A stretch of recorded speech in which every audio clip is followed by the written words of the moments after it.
Praise the lord. దేవుడికి స్తోత్రములు కలుగును గాక. మరొక మారు దేవుడి సన్నిధిలోనికి సమకూర్చబడిన మీ అందరికీ కూడా నా హృదయపూర్వక వందనాలు మరి శుభములు తెలియజేస్తా ఉన్నాను. దేవుడికి మిమ్మల్ని దీవించును గాక. మీ అందరికీ కూడా ఆయన యొక్క గ్రహింపు శక్తిని అనుగ్రహించును గాక. మరొకసారి సమకూర్చబడ్డాం కాబట్టి మరొకసారి దయచేసి మన స్వనీతిని, సొంత జ్ఞానాన్ని, సొంత ఆలోచనల్ని ఈ స్థలంలో మనం వదిలిపెట్టినప్పుడే ఆయన ఆలోచనల చేత మనం నింపబడతాం. ఇది ఎంత సులభమైన విషయమో, ఎన్ని మార్లు విని ఉన్నామో చేయడంలో అంత కష్టంగా ఉంటుంది. ఇది ఏదైనా ఒక కొత్తగా విషయం తెలియగానే మనకి ఇదివరకు వినబడినటువంటి ఆ పాత జ్ఞానం చేత దీన్ని కొలిచే ప్రయత్నం చేస్తాము. ఎప్పుడు కూడా ఎలా ఆలోచిస్తామంటే, నేరుగా వచ్చి దేవుని యొక్క బోధకుడు కానీ దేవుని యొక్క పనివాడు ఎవడైనా సరే నేరుగా మిమ్మల్ని సంధించినప్పుడు ఏమీ తెలియదు అంటారు. పాస్టర్ కంటే ఎక్కువ తెలుస్తుందా అని అంటారు. కానీ మళ్ళీ కొంతకాలం గడవగానే పాస్టర్ దూరం, విశ్వాస దూరం అవ్వగానే తనకు తెలియపరచబడిన ఆ అరకొర మిడిమిడి జ్ఞానంలోంచి పాస్టర్ని కొలిసి డైసెక్షన్ చేసి ముక్కలు ముక్కలుగా చేసి చూసే ప్రయత్నం చేస్తాం. ఇలా చేయొచ్చా, అలా చేయొచ్చా, ఇలా అనొచ్చా, అలా అనొచ్చా. ఎందుకంటే ఆ స్వభావాన్ని మనం జయించేంత మట్టు వరకు కూడా మన జీవితంలో దేవుని దగ్గర గొప్ప కార్యాలు మనం చూడలేం. దాన్ని ద స్పిరిట్ ఆఫ్ రెబెలియన్ అంటారు. దానిపైన ఒక వర్తమానం చూపిస్తాను మీకు. ద స్పిరిట్ ఆఫ్ రెబెలియన్ అనేది ఎక్కడి నుంచి ప్రారంభమైంది, అనేకమైనటువంటి పరిశుద్ధులు వాళ్ళు దాన్ని ఎదుర్కోవడానికి ఎన్నిసార్లు దాన్ని యుద్ధానికి చేశారో, అది ఎలాంటి మార్పుల్ని కలగజేస్తుందో తర్వాత దేవుడు అనుగ్రహించినప్పుడు చూద్దాము.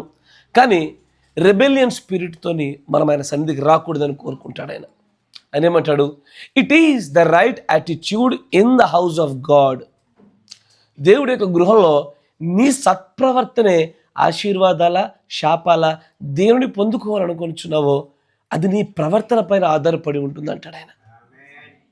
ఇక్కడికి రాగానే మనం ఏదైతే ఎరుకులు ఇబ్బందులు వచ్చామో వాటన్నింటినీ మర్చిపోదాం. వేటిని గురించి ఇంతవరకు ఆలోచించే వాటన్ని పక్కన పెడదాం. భేదాభిప్రాయాలు, తారతమ్యాలు అన్నింటినీ దూరం జరిపేసి దేవుడి వాక్యంతో ఆయనలోనికి మనము నిజంగానే ప్రవేశించడానికి అనువైన సమయముగా, స్థలంగా దీన్ని చూడాలా. Praise the Lord. కాబట్టి వాక్యంలోకి వెళ్ళబోతున్న కొలది ఇంకా జాగ్రత్త పడండి, దీనత్వంలోనికి రండి. ఈ సంఘంలో వాళ్ళందరూ మన మొహం మీద ఉంచినా సరే తుడుచుకొని వెళ్ళిపోయేటువంటి అంతటి దీనత్వం వస్తే కానీ ప్రభు రాజ్యంలోకి చేరలేమండోయ్. యేసు ప్రభు వారి పైన అలాగే జరిగారు, అట్టగే చేశారు. దారి పొడిన పోతున్నప్పుడల్లా మీకు తెలుసు కదా, యూదులు దేవదూషణ జరుగుతున్నప్పుడల్లా అనుంచుతారు. మీకు తెలీదా? మీరు ఒకసారి యూట్యూబ్లో ఎప్పుడైనా ట్రై చేయండి. Gospel in the streets of Jerusalem అని కొట్టండి. యెరూషలేం వీధుల్లో సువార్త చేయడానికి కొంతమంది క్రైస్తవులు బైబిల్ పట్టుకొని పోతూ ఉంటే వీటి రాగానే ఎదురుబెదురుగా వస్తున్నటువంటి ఇజ్రాయేల్ ఏం చేస్తారు, యూదులు వాళ్ళందరూ కలిసి మాట్లాడుతూ అని ఉమ్ముకుంటూ వెళ్తారు. నిజంగానే మీరు ఒకసారి యూట్యూబ్లో ఎప్పుడైనా చూడండి, గాస్పెల్ ఇన్ జెరూసలేం స్ట్రీట్స్ అని కొట్టండి. అంటే యెరూషలేం వీధుల్లో సువార్త అని కొట్టండి. ఉమ్ముతారు వాళ్ళు. దేవదూషణ జరిగిన ప్రతి చోట ఉమ్మేస్తారు, చొక్కాలు దించుకుంటారు. నేటికి అది జరుగుద్ది. అట్లాగే యేసు ప్రభు తానే వచ్చి నేను దేవుని కుమారుని చెప్పుకునేసరికి ఆయన పైన ఉమ్మిన వాళ్ళ సంఖ్య చాలా పెద్దదండోయ్. కాకపోతే ఆయన పైన పడకపోవచ్చు చాలామందిది, కానీ ఆయనను చూసి ఉమ్మేసిన వాళ్ళ సంగతి ఎక్కువ. కాబట్టి ఆయన పొందిన దీనత్వాన్ని మనం పొందాలనే మన ప్రయత్నం. మనందరికీ గర్వాలు ఉన్నాయి, మనందరికీ జ్ఞానం బట్టి ఉప్పొంగిపోయేటువంటి స్థితిగతులు ఉన్నాయి ఒకప్పుడు. ఈరోజు అలాగ ఉండకూడదు. మనం వాటన్నిటిని దాటుకొని వస్తూ ఉన్నాం. ఈరోజు నిన్న ఒక మాటను కూడా మనం చేయవలసింది ఏంటయ్యా? వాడిని క్షమించడం, ప్రార్థన చేయడం తప్ప. ఒకవేళ ప్రతిస్పందనగా మనం ఏదైనా మాట్లాడుతున్నాం అనుకోండి, క్రీస్తు సారూప్యంలో నుంచి మనం దూరంగా వెడలిపోయిన వారం అవుతున్నాం. సో అలా ఉండకూడదు. Praise the Lord. God bless you. దేవుని దీవించును గాక. మన సమయాన్ని బైబిల్ యొక్క లేఖనాల గుండా గడిపే ప్రయత్నం చేద్దాము. ఎఫెసీలకు రాసిన పత్రిక 6వ అధ్యాయము 17, 18, 19 వచనాలు, 17, 18, 19, 20 వచనాల గుండా ముందుకు సాగిపోదాం.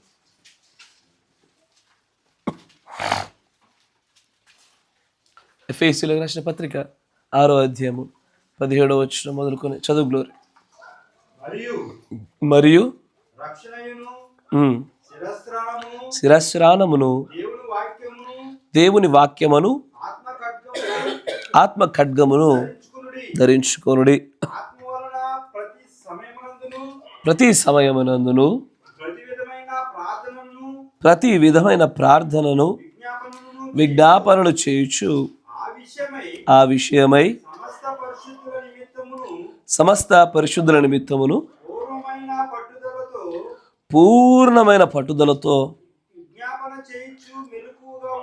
విజ్ఞాపన చేయుచు మెలకువగా ఉండుడి. మరియు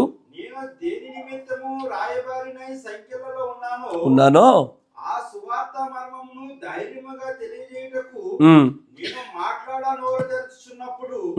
దానిని గూర్చి నేను మాట్లాడవలసినట్టుగా ధైర్యముతో మాట్లాడుటకై వాక్శక్తి నాకు అనుగ్రహింపబడినట్లు నా నిమిత్తము పూర్ణమైన పట్టుదలతో విజ్ఞాపన చేయించు మెలకువగా ఉండుడి.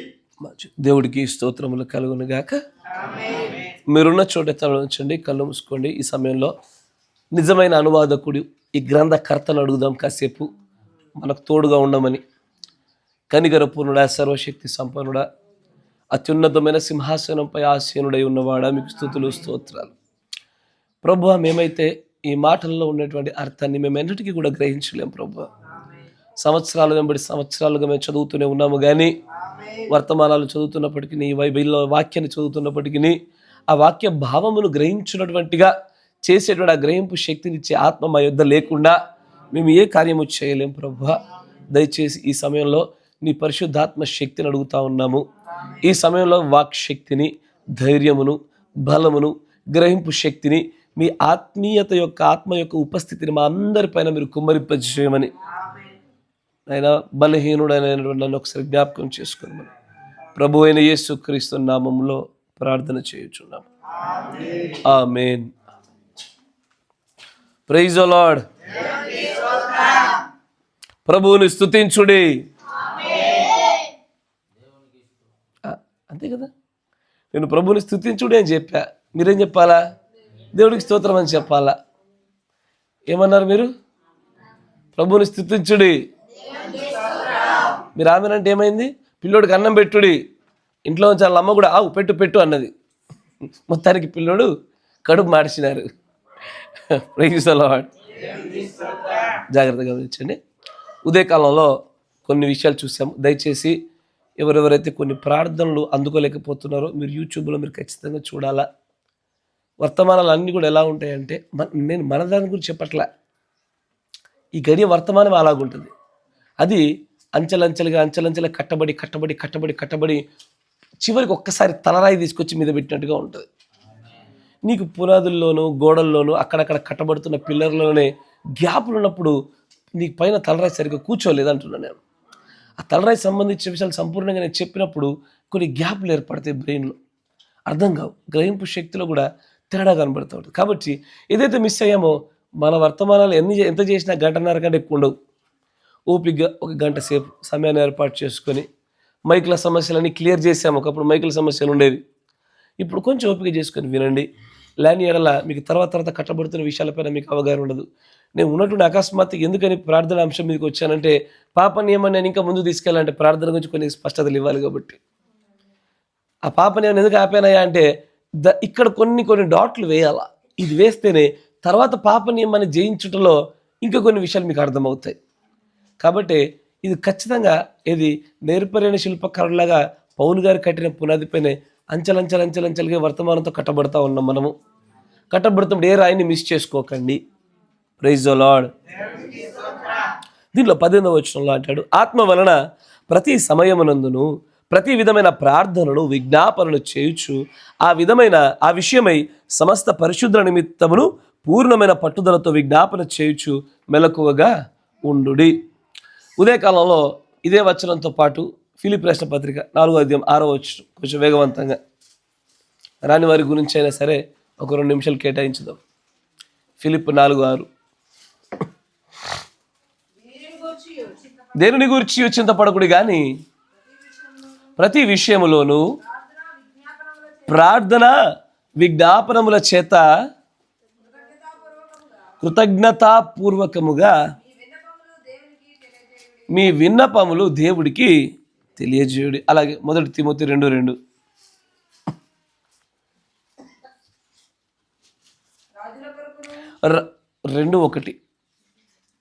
సరే, రాజుల కొరకును, అధికారుల కొరకును, విజ్ఞాపనలను, ప్రార్థనలను, యాచనలను, కృతజ్ఞతాస్తుతులను జాగ్రత్త గమనించాల. ఇదే మాదిరి మనం క్రీస్తులో కూడా చూసాం కదా. క్రీస్తులో చూసినటువంటి మాదిరి చూద్దాం. లూకా సువార్త హెబ్రీ పత్రిక 5వ అధ్యాయం 7వ వచనం. శరీరధారి అయి ఉన్న దినములలో మహారోదనతోను కన్నీళ్లతోను తనను మరణము నుండి రక్షింపగలవానికి ప్రార్థనలు చేసెను. కాదు, ప్రార్థనలను, యాచనలను సమర్పించి భయభక్తులు కలిగి ఉన్నందున అంగీకరించబడెను. ఆమేన్. అంటే బైబిల్ యొక్క లేఖనాలు అన్నింటిలో కూడా మనం గమనించి చూసినట్లయితే ప్రార్థన అనేటువంటి ఆ ఒక్క అంశంలోనే ఖచ్చితమైనటువంటి కొన్ని విధానాలు ఉన్నాయి. అదే మీరు ఎఫెసీయుల పత్రిక 6వ అధ్యాయంలో మీరు చూస్తారు ఆ మాట. చూడండి 6:18. ఎఫెసీ 6:18 ఆ ప్రత్యేకమైన మాటను గమనించండి. ఆత్మ వలన ప్రతి సమయమునందును ప్రతి విధమైన ప్రార్థన. అంటే ప్రార్థన వేరు, యాచన వేరు కాదు. ఇక్కడ రాయబడినటువంటి అంటే అక్కడ చెప్పబడిన అనేకమైన విషయాల్ని మనము మీకు అర్థమవు రీతిలో ఈ 3 భాగాలు విభజించినప్పుడు ఇవన్నీ ప్రార్థనలే. ఇది ప్రార్థనే, ఇది ప్రార్థనే, ఇది ప్రార్థనే. కానీ ఎవరి కోసం చేస్తూ ఉన్నారు, దేని విషయమై చేస్తూ ఉన్నారు, ఎలా చేస్తూ ఉన్నారు అన్నదాన్ని బట్టే ఈ విధానాల్లో వ్యత్యాసం వచ్చింది. కాబట్టి మీరు ఉదయకాలంలో ఉదాహరణగా ఎవరిని చూసాము? సొలొమోను చేసిన ప్రార్థనను చూసాం. సొలొమోను కేవలం ప్రార్థన మాత్రమే చేయలే, విజ్ఞాపన కూడా చేశాడు. కరెక్టేనా? సొలొమోను చేసిన ప్రార్థన చూడండి. మొదటి రాజుల గ్రంథము కొంచెం వేగవంతంగా 8వ అధ్యాయము 54వ వచనం. నేరుగా డైరెక్ట్ 54వ వచనంకి వెళ్ళండి.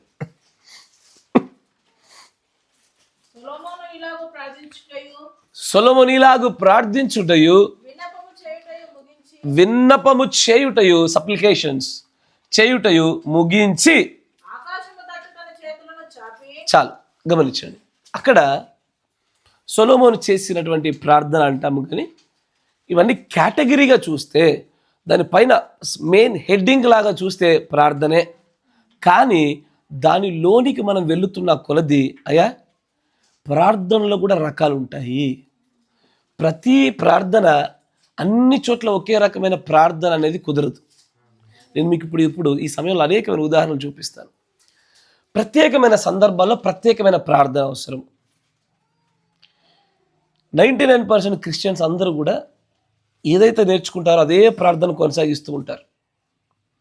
వాళ్ళకి ఎవరైతే భక్తిలోకి నడిపిస్తారో లేదా రక్షణ ఇస్తారో అంటే బాప్తిజం ఇస్తారో వాళ్ళ దగ్గర ఎవరి దగ్గర అయితే నేర్చుకున్నారో అదే ప్రార్థనా జీవితం ముందుకు సాగుతూ ఉంటుంది. కానీ నేను మీకు ఉదయకాలంలో ఒక మాట చూపించాను. ఏమని? ప్రార్థన ఎంత శక్తివంతమైనదంటే దాన్ని నేర్పించడంలో కూడా ఈ గడియ వర్తమానికుడు ఎంత ప్రత్యేకమైన శ్రద్ధ తీసుకున్నాడంటే ఆయనే తను ప్రార్థన చేస్తూ, సంగమా నేను చేస్తున్న ప్రార్థనను అనుకరించు అనగానే సర్వశక్తిమంతులకు దేవుడా అన్నప్పుడు మమ్మల్ని క్షమించు ప్రభువా ఇట్లా నేర్పించింది ఆయన. ఎన్ని మార్లు? more than 9 times. ఎందుకంటే వాళ్ళు అక్కడ ఉన్నటువంటి వ్యక్తులు స్వస్థత పొందుకోవడానికి దానికి అనువైనటువంటి రీతిలో ప్రభువుని చేరుటకు కావలసిన ప్రార్థన వాళ్ళ దగ్గర లేకపోవడం. నా మాట వింటున్నారా? అనువైన రీతిలో ప్రభువుని చేరుకున్నటకు కావలసినటువంటి ఆ ప్రార్థన వారు చేయలేకపోతున్నారు.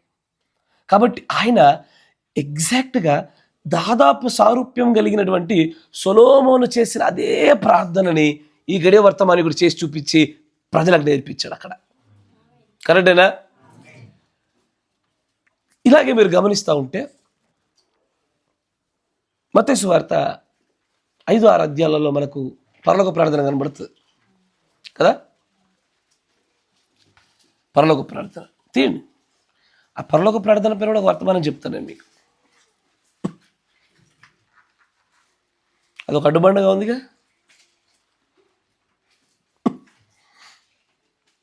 కాబట్టి మీరు ఇలాగ ప్రార్థన చేయుడి. చాలు. ఎందుకంటే శిష్యులు వచ్చి అడిగారు ఆయన్ని, ఏమని అడిగారు? మేము ఎలా ప్రార్థన చేయాలి? ఎందుకు ఇలా ఎందుకు అడగాల? ఎలా పడితే అలా చేస్తే దేవుడు వినడా? ఎలా పడితే అలా చేస్తే వినేవాడు ఉండుంటే గనక ఎలా చేయాలని వీళ్ళు అడగకపోయేవాళ్ళు, ఇదిగో ఇలాగు చేయుడి అని ఈయన చెప్పకపోయేవాడు. కరెక్టేనా? ప్రార్థన అనగానే చాలామంది చెప్పే కదా, ఎలోక్వెన్సీ అంటే బైబిల్లోని ఒక 10 లేఖనాలు తీసుకొచ్చి వరుస పెట్టి ప్రార్థన చేసేసి ఇది ప్రార్థన అనుకుంటున్నారు. నా మాట పెట్టినారా? కానీ ఎక్కడ కూడా బైబిల్ గ్రంథంలో మీరు చూసినట్లయితే దేవుడు చేసిన వాగ్దానాలను జ్ఞాపకం చేసుకొని తర్వాత వాళ్ళ యొక్క విజ్ఞాపన విన్నపాలు చెప్పినట్టుగానే కనబడుతుంది ప్రార్థనలో. మొట్టమొదటిగా సర్వశక్తిమంతుడు దేవుణ్ణి వాళ్ళు ఏం చేస్తారు? స్తుతించి ఆరాధిస్తారు. తర్వాత దేవుడు వాగ్దానాలను జ్ఞాపకం చేసుకుంటారు. ఆ తర్వాత నేరుగా వారి విన్నపాలు తెలియజేస్తారు. చివరిలో దేవుని యొక్క నామంలో ప్రార్థన అడుగుతారు, ఆమెతో ముగిచ్చేస్తారు. అవునా? కానీ ఈరోజు అలా లేదు. ఈరోజు ప్రార్థన ఎలా తయారయ్యిందంటే దేవుడికే బోధ చేసే రకంగా తయారైంది. దేవుడికే బోధ. ఉదాహరణ చూపించిన క్వశ్చన్ మార్క్ ఫేస్లు పెట్టినారే. ఎలా ఉంటుందంటే, ప్రభువా నువ్వు మంచి కుక్క చెడ్డ కుక్క 2 కుక్కలు ఉంటాయి అన్నావు. ఆయన తెలీదా?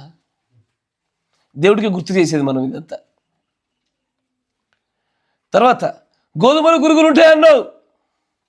గోధుమలేమో కొట్లలో భయపడతాయి, పొట్టేమో అటు వెళ్ళిపోద్ది, వీటన్నిటికీ తీర్పు ఉందన్నావు. ఇదంతా ఏంటంటే నేను ఇలాంటి ప్రార్థనని పరిశుద్ధ గ్రంథంలో ఎక్కడ చూడలేదు. నేను హన్నా చేసిన ప్రార్థనను గమనించా, యేసుప్రభు చేసిన ప్రార్థనను గమనించా, డెబోరా చేసిన ప్రార్థనను గమనించా, మోషే చేసిన ప్రార్థనలు చూసా, యేసుప్రభు వారితో పాటు ఇంకా ఏలియా చేసిన ప్రార్థనలు చూసా, బైబిల్లో ఉన్న ప్రతి పరిశుద్ధ ప్రార్థన చూసా. చివరికి తెలుగులో తర్జమైన పుస్తకాలు ఏదన్నా పుస్తకం తీయండి, స్టార్టింగ్ ఫ్రంట్ పేజ్లోనే ఈ కాలగడియ వర్తమానికి చేసిన ఆ ప్రారంభ ప్రార్థన కనబడుతూ ఉంటుంది. ఏ ప్రార్థన చూసా మనం చేస్తున్నట్టుగా ఎవరి దగ్గర ప్రార్థన లేదు, మనదే వ్యత్యాసమైన ప్రార్థన. ఎలా పడితే అలా చేస్తే అంగీకరిస్తాడా? అలా అంగీకరించడానికైతే యేసు ప్రభు శిష్యులు ఎలా చేయమంటావు ప్రభు అని ఎందుకు అడిగాడు? ఆయన అడిగినప్పుడు ఎలా చేసినా పర్వాలేదు చెయ్యి అని అంటే బాగుండు. లేదు, ఈజ్ గివింగ్ సమ్ ఇన్స్ట్రక్షన్స్. ఆ కాలానికి తన ముందున్న ప్రజలకి ఒక ప్రత్యేకమైనటువంటి సూచనలు ఇస్తున్నాడు. ఇదిగో ఇలాగే చేయండి అని అంటా ఉన్నాడు ఆయన. ఇక్కడ వర్తమాని కూడా after you meet every requirement of God in your prayer. ప్రార్థనలో దేవుని యొక్క అన్ని రకాల యొక్క ప్రతి అవసరతను మీరు నిజంగానే దాంతో పాటు ఉండి తీరిన తర్వాత అంటాడు ఆయన. ఎలా పడితే అలా చేస్తే ప్రార్థన అంగీకరించబడతాయా? అంటే మనం ఏమన్నా సమయాన్ని గురించి మాట్లాడుతున్నామా? ఒక ఫార్మాట్ని గురించి మాట్లాడుతున్నామా? లేదా మీరు బట్టి అన్నయ్య ఒక ప్రార్థన రాసిస్తా అలాగే చేయండి అని చెప్పబోతున్నామా? కాదు. ఉచ్చరింప శక్యము కాని ములుగులతో తానే ఆయన ఆత్మచేత మనలో నుంచి ఉత్పత్తి చేయగలిగేటువంటి ప్రార్థన కోసం చూస్తున్నాం మనం. అది బయటకు రావాలి. ఈరోజు నా ప్రార్థన అంటే ఎట్లా ఉంది తెలుసా? ఒకళ్ళపైన ఒకళ్ళు రాళ్ళు ఇసురుకోవడానికి, ఒకరి తప్పిదాలు ఒకరు లేపుకోవడానికి, ఒకరినొకరు గద్దించుకోవడానికి ప్రార్థనను ఆయుధంగా వాడుతున్నారు. అది మనిషికి మధ్యలో మాట్లాడుతున్నట్టుగా ఉన్నవి కానీ దేవుడితో మాట్లాడుతున్నట్టుగా లేవు. దేవుడికి జ్ఞాపకం చేసే వ్యక్తులుగా మనం నిలబడినామా? దేవుడికే బోధ చేసే వ్యక్తులుగా మనం ఉన్నామా? చెప్పబడిన వాక్యమును బట్టి ప్రార్థన చేయండి అంటుంటే చెప్పబడిన వాక్యం బట్టి పక్కన పడేసి మన మనసుల్లో ఉండి మనం పొద్దంతట్లో చదువుకున్నటువంటి అదే లేఖనాల గురించి చేస్తున్నాం కానీ చెప్పబడిన వాక్యం బట్టి ప్రార్థన లేదు. ఏ వర్తమానమైనా తీసుకొని గడి వర్తమానికుడు ఆయన ఒక అంశం చెప్తున్నప్పుడు ఆ అంశానికి సంబంధించిన ప్రార్థన చూస్తారు. చివరిలో మీరు విశ్వాసాన్ని గురించే ప్రార్థన ఉంటుంది. ఒక ఇరుకుని ఇబ్బంది ఎదుర్కోవడం గురించే దాని గురించే ఉంటుంది. స్వస్థతను గురించే దాని గురించే ఉంటుంది. అది సమయోచితమైనటువంటి ప్రార్థన. ఇంకా మనం అలవర్చుకోలేకపోయాం దాన్ని. అది కొద్దిగా బాధాకరంగా ఉంది. ఇంకా త్వరగా మనం నేర్చుకోలేకపోయాం. ఈ గడియ వర్తమానం ఇక్కడ ఏమంటాడు? ఎలా ప్రార్థన చేయాలో ఆయన మనకు నేర్పించాడా? ఆయన ఏమన్నాడు, మీరు ప్రార్థన చేసేప్పుడు మీరు నాతో ఎలా మాట్లాడతారో దేవునితో కూడా అలాగే మాట్లాడండి. అవునా? ఇప్పుడు మీరు నా దగ్గరికి వచ్చారు, నేను జయమ్మ గారి దగ్గరికి వెళ్ళా, ఆమెతో మాట్లాడాలనుకుంటున్నా. మాట్లాడేటప్పుడు, జయమ్మ నువ్వు గ్రేటు, అన్నం తిన్నావా నువ్వు గ్రేటు, కర్రీ వండినా నువ్వు గ్రేటు, రేపు ఫ్రీ ఉంటావా నువ్వు గ్రేటు అని ఎవడు మాట్లాడు. మీరు చెప్పినన్ని స్తోత్రాలు కూడా ఏ పరిశుద్ధుడు తన ప్రార్థనలు చెప్పలేదు బైబిల్లో. అంటే మరి ఎవ్వరు చేయనంత గొప్ప ప్రార్థన మీరేటం నేర్చుకోగలిగారో నాకు అర్థం కాలే. స్తోత్రాలు చెప్తే తప్ప కాదయ్యా, స్తోత్రాలు చెప్తే తప్పు కాదు. నీ కనీసము ప్రార్థన చేసేటువంటి ఆ పద్ధతిని ప్రస్తుత క్రైస్తవం పాడు చేసిందని చెప్తున్నాను నేను. ప్రస్తుత క్రైస్తవం పాడు చేసింది. ఈ గడియవర్తమాని కూడా స్వరం దేవుడి స్వరమేనా? ఆమేన్. ఆయన అంటాడు, మీరు నాతో మాట్లాడినట్టుగా మాట్లాడండి దేవుడితోని. ఆయన ఏమంటాడు, మీకు కొంత డబ్బు అవసరమైంది, $1 కావాలి, నా దగ్గరకు వచ్చి ఎలా అడుగుతారు? సోదరు బ్రహ్మా, నాకు ఒక డబ్బు అవసరం ఉంది, $1 ఇస్తే నేను రేపు మీకు తర్వాత తిరిగి ఇస్తాను అని చెప్పి ఎలా తీసుకుంటారో ప్రభు దగ్గర నుంచి స్వస్థత అలాగే తీసుకోండి అయ్యా అంటున్నాడు ఆయన. కానీ దానికి బదులు మన ప్రార్థన ఎట్లా తయారైంది? స్తుతులు స్తోత్రాలు వందనాలు ప్రభువా, నిన్న నడితే స్తుతులు స్తోత్రాలు వందనాలు ప్రభువా. ఇది ఎందుకు మారడం లేదో నాకు అర్థం కావడం లేదు. నాకు ఒక రిఫరెన్స్ చూపించండి అట్లాగా, కనీసం బ్రహ్మం గారు చేసినట్టు కానీ, బైబిల్లో పరిశుద్ధులు చేసినట్టు కానీ. అంటే నేనేమంటానంటే, నేను ఎందుకు దీని విషయం పైన అంత బలంగా కూర్చున్నానంటే, ఒక వ్యక్తితో వ్యక్తి మాట్లాడినట్టుగా అలాగే దేవుడితో మాట్లాడండి అని ఈ వర్తమానం చెప్తుంది బలంగా, ఖచ్చితంగా చెప్పి తీరుతుంది. బట్ మన ప్రార్థన అట్లా ఉండట్లే. ఒక వ్యక్తితో వ్యక్తి మాట్లాడక మనం దేవుడితో మాట్లాడుతున్నాం. ప్రార్థనలో మన పక్కోడి గురించి మాట్లాడం, దేవుడితో మాట్లాడుతున్నాం. వ్యక్తిగతంగా చేసే ప్రార్థనలకి సంఘ ప్రార్థనలు కూడా వ్యత్యాసం తెలిసి ఉండాలి. అవునా? వ్యక్తిగతంగా చేసే ప్రార్థనలకి సంఘ ప్రార్థనలకి వ్యత్యాసం ఉండాలి. ఇప్పుడు ఉదాహరణకి, అనుకోని పరిస్థితుల్లో సమయాలు గారు నన్ను కొట్టారయ్యా, 9,000 నా చెంప మీద కొట్టినాడు. ఇప్పుడు నేను సంఘంలోకి వచ్చా. కొట్టిన తర్వాత ఆమె లేపండమ్మ, గుడ్ ఆఫ్టర్నూన్, కాఫీ తాగుతారా? అయితే ఇప్పుడు కొట్టినటువంటి ఆయన ఉన్నాడు, నేను సంఘంలోకి వచ్చా, సంఘ ప్రార్థన చేస్తున్నప్పుడు నన్ను కొట్టిన ప్రభా, సహోదరుని క్షమించు, సహోదరుని మార్చు. ఇది మొట్టమొదటిగా నేను వ్యక్తిగతంగా నేను సంధించానా? 2-3 సాక్షులతో సంధించానా? సంఘం ఎదుట సంధించానా? అప్పటి వరకు ఇది సంఘ స్థాయిలోనికి తీసుకొచ్చే మ్యాటరే కాదు. అవునా? లేఖనం అదే చెప్పుచున్నదా? వ్యక్తిగతంగా మాట్లాడి, 2-3 సాక్షులతో మాట్లాడి, సంఘం ఎదురుగా మాట్లాడి, కాపరి మాట్లాడిన తర్వాత అప్పుడు దాని గురించి చూడాల. కానీ వ్యత్యాసమైనటువంటి ధోరణి. అందుకే అంటాను, we need a spirit of prayer. ఆ ప్రార్థనే ఆత్మ మన పైకి దిగి రావాల. అప్పుడే ఈ మెలకువలన్నీ మనకు వచ్చేవి. ఆమేన్. Praise the lord. అందుకే ఉదయకాలంలో మనం చూసినప్పుడు prayer of petition and supplication, అంటే యాచనయు విజ్ఞాపన ప్రార్థనల గురించి మనం చూసాం. ఏదైనా సరే నువ్వు ప్రభు యుద్ధ నుంచి ఏదైనా పొందుకోవడానికి అడిగే సమస్తమును కూడా విజ్ఞాపనలు, యాచనలతో చేసే ప్రార్థనే. కరెక్టేనా? అన్నీ కూడా అలాంటి ప్రార్థనలే. దానిలోనికే మనం అనేకమైన విషయాలు చూసాం. సామెతల గ్రంథంలో కరుణ కోసము విజ్ఞాపన చేస్తున్నది, కృప కోసం విజ్ఞాపన చేస్తున్నది, విడుదల కోసం విజ్ఞాపన చేస్తూ ఉన్నది కదా. ఇవన్నీ కూడా అదే. చివరికి యేసు ప్రభువు వారు చెప్పిన పరలోక ప్రార్థనలు కూడా ఒకసారి కిందికి రండి, పరలోక ప్రార్థన చదవండి. పరలోకమందున మా తండ్రి. ఏం జరిగింది? మొట్టమొదటిగా సర్వోన్నతమైన సర్వశక్తివంతమైన దేవుణ్ణి తన స్థానాన్ని గుర్తెరిగి ఒప్పుకుంటున్నారు వాళ్ళు. కరెక్టేనా? మొట్టమొదటి అదే ప్రారంభమైందా? ఎనీ ప్రేయర్ టేక్, ఏ ప్రార్థనైనా నువ్వు తీసుకో, దాంట్లో సర్వశక్తిమంతుడు దేవుని దగ్గర మొట్టమొదటిగా ఒప్పుకోలు జరుగుతున్నాయి కదా. తర్వాత వచ్చునుగాక,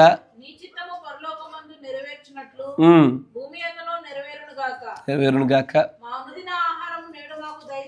ఇది వెంటనే ఇమ్మీడియట్గా సప్లికేషన్ స్టార్ట్ అయినాయి కదా. అంటే వెంటనే యాచనలు విజ్ఞాపనలు స్టార్ట్ అయిపోయినాయి. ప్రార్థనలు ఏం పెడుతున్నాడు ఆయన? మా అనుదిన ఆహారం మాకు దయచేయ ప్రభువా. ఇది ఆ విజ్ఞాపన. తర్వాత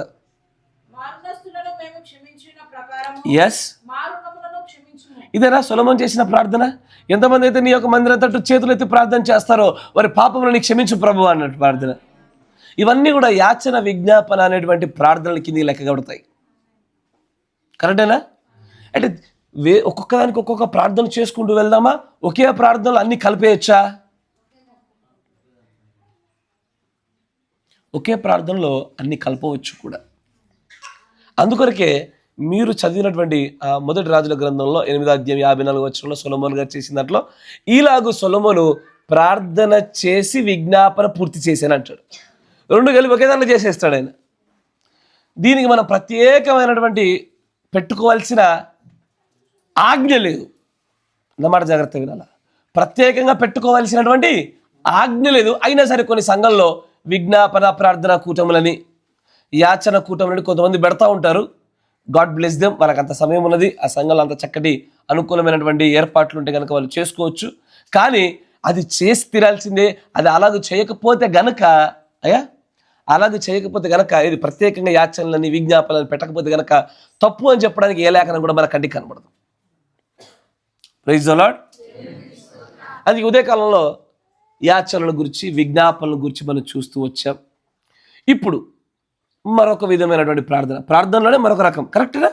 ఇవన్నీ ప్రార్థనలే, దాంట్లో విధానాన్ని బట్టి. దాంట్లో మనం చూడబోయేది సెకండ్ది ఇంటర్సెసరీ ప్రేయర్, మధ్యవర్తిత్వపు ప్రార్థన. మధ్యవర్తిత్వపు ప్రార్థన అంటేనే మనకు అర్థమవుతుంది ఏమని? ఇద్దరు వ్యక్తులకు మధ్యలో జరిగేటువంటి లడాయిలో మధ్య నిలబడ్డం. కరెక్టేనా? అర్థమైందిగా? పీటర్ గారికి దేవదాసం గారికి ఇద్దరికి యుద్ధం జరిగితే నేను మధ్యలో నిలబడ్డా. ఎందుకు? మధ్యవర్తిని అయ్యా. ఇప్పుడు పీటర్ గారు డైరెక్ట్గా దైవదర్శం గారితో మాట్లాడాయన. పీటర్ గారు నాతో మాట్లాడితే నేను దైవదర్శం గారు తెలియజెప్తా. దైవదర్శం గారు నాకు చెప్తే నేను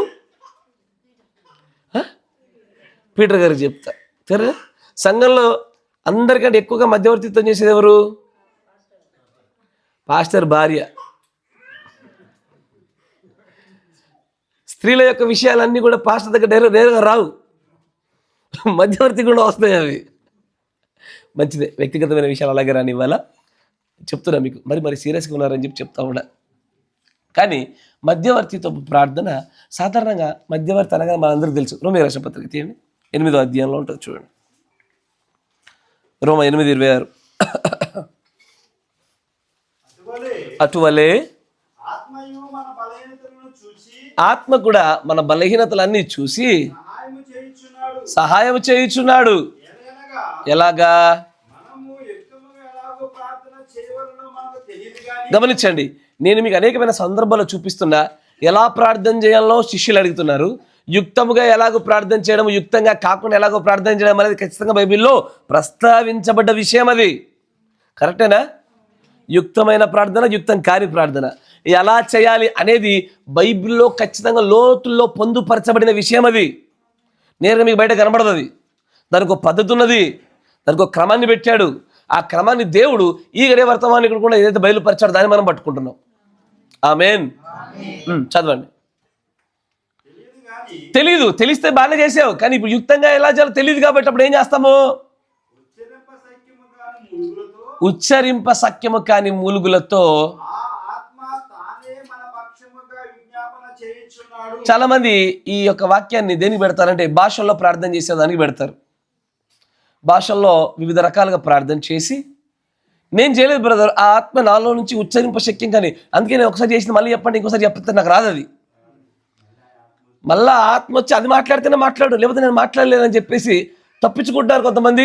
గాడ్ బ్లెస్ దెమ్. దేవుడి వారికి కన్నులు తెరచును గాక. కానీ ఆయనే మనకు మారుగా విజ్ఞాపన చేస్తూ ఉన్నాడు. బైబిల్లో ఒక మన మాట తెలుసు, దేవుడు ఒక్కడే, నరులకు దేవునికి మధ్యవర్తి ఒక్కడే. ఇప్పుడు మధ్యవర్తితో ప్రార్థన ఎవరు చేస్తున్నారు? యేసు ప్రభు వారు చేస్తున్నారు. ఎవరెవరి కోసము? మన అందరి కోసము. ఎవరి ఎదుట? అత్యున్నతమైన సింహాసనం ఎదుట ధర్మశాస్త్ర గ్రంథ ప్రకారంగా తన వాక్య ప్రకారంగా తీర్పు తీర్చాలనుకున్నటువంటి దేవుడికి తానే విజ్ఞాపన చేస్తూ ఉన్నాడు. దానిని బట్టి మనం బ్రతుకుతున్నది, దానినే కృప అంటున్నాం. కృప అంటే ఏదో కాదు, కృప అంటే మధ్యవర్తి ఉండే కృప. ఈ మధ్యన ఒక విశ్వాసి అన్నాడు, ఫుల్గా బిర్రుగా తాగి ఎట్లా పడితే అట్లా కింద మీద పడితే పడేటువంటి పరిస్థితులు వచ్చి, నాకు ఏం కాదు, నాకు మా పాస్టర్ ఉన్నాడు అన్నాడు. అయ్యా నేను కదా మధ్యవర్తి, యేసు ప్రభు మధ్యవర్తి అయ్యా అని చెప్పా. లేదయ్యా అన్నాడు ఆయన.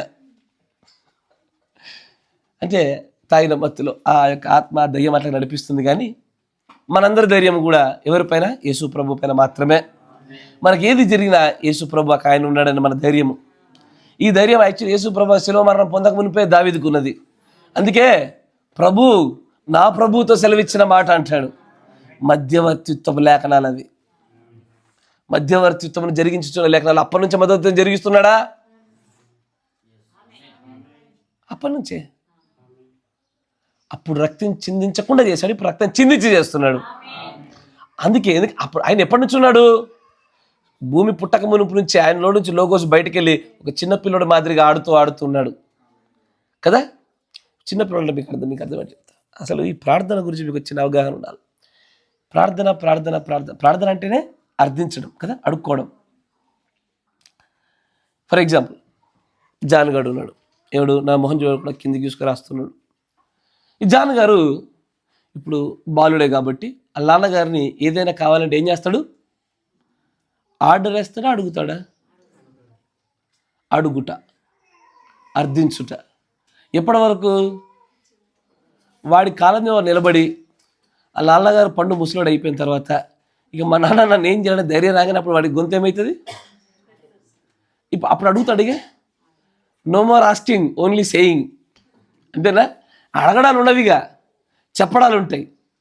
దేవుడు కూడా మనల్ని తయారు చేస్తున్న పద్ధతి కూడా అంతే.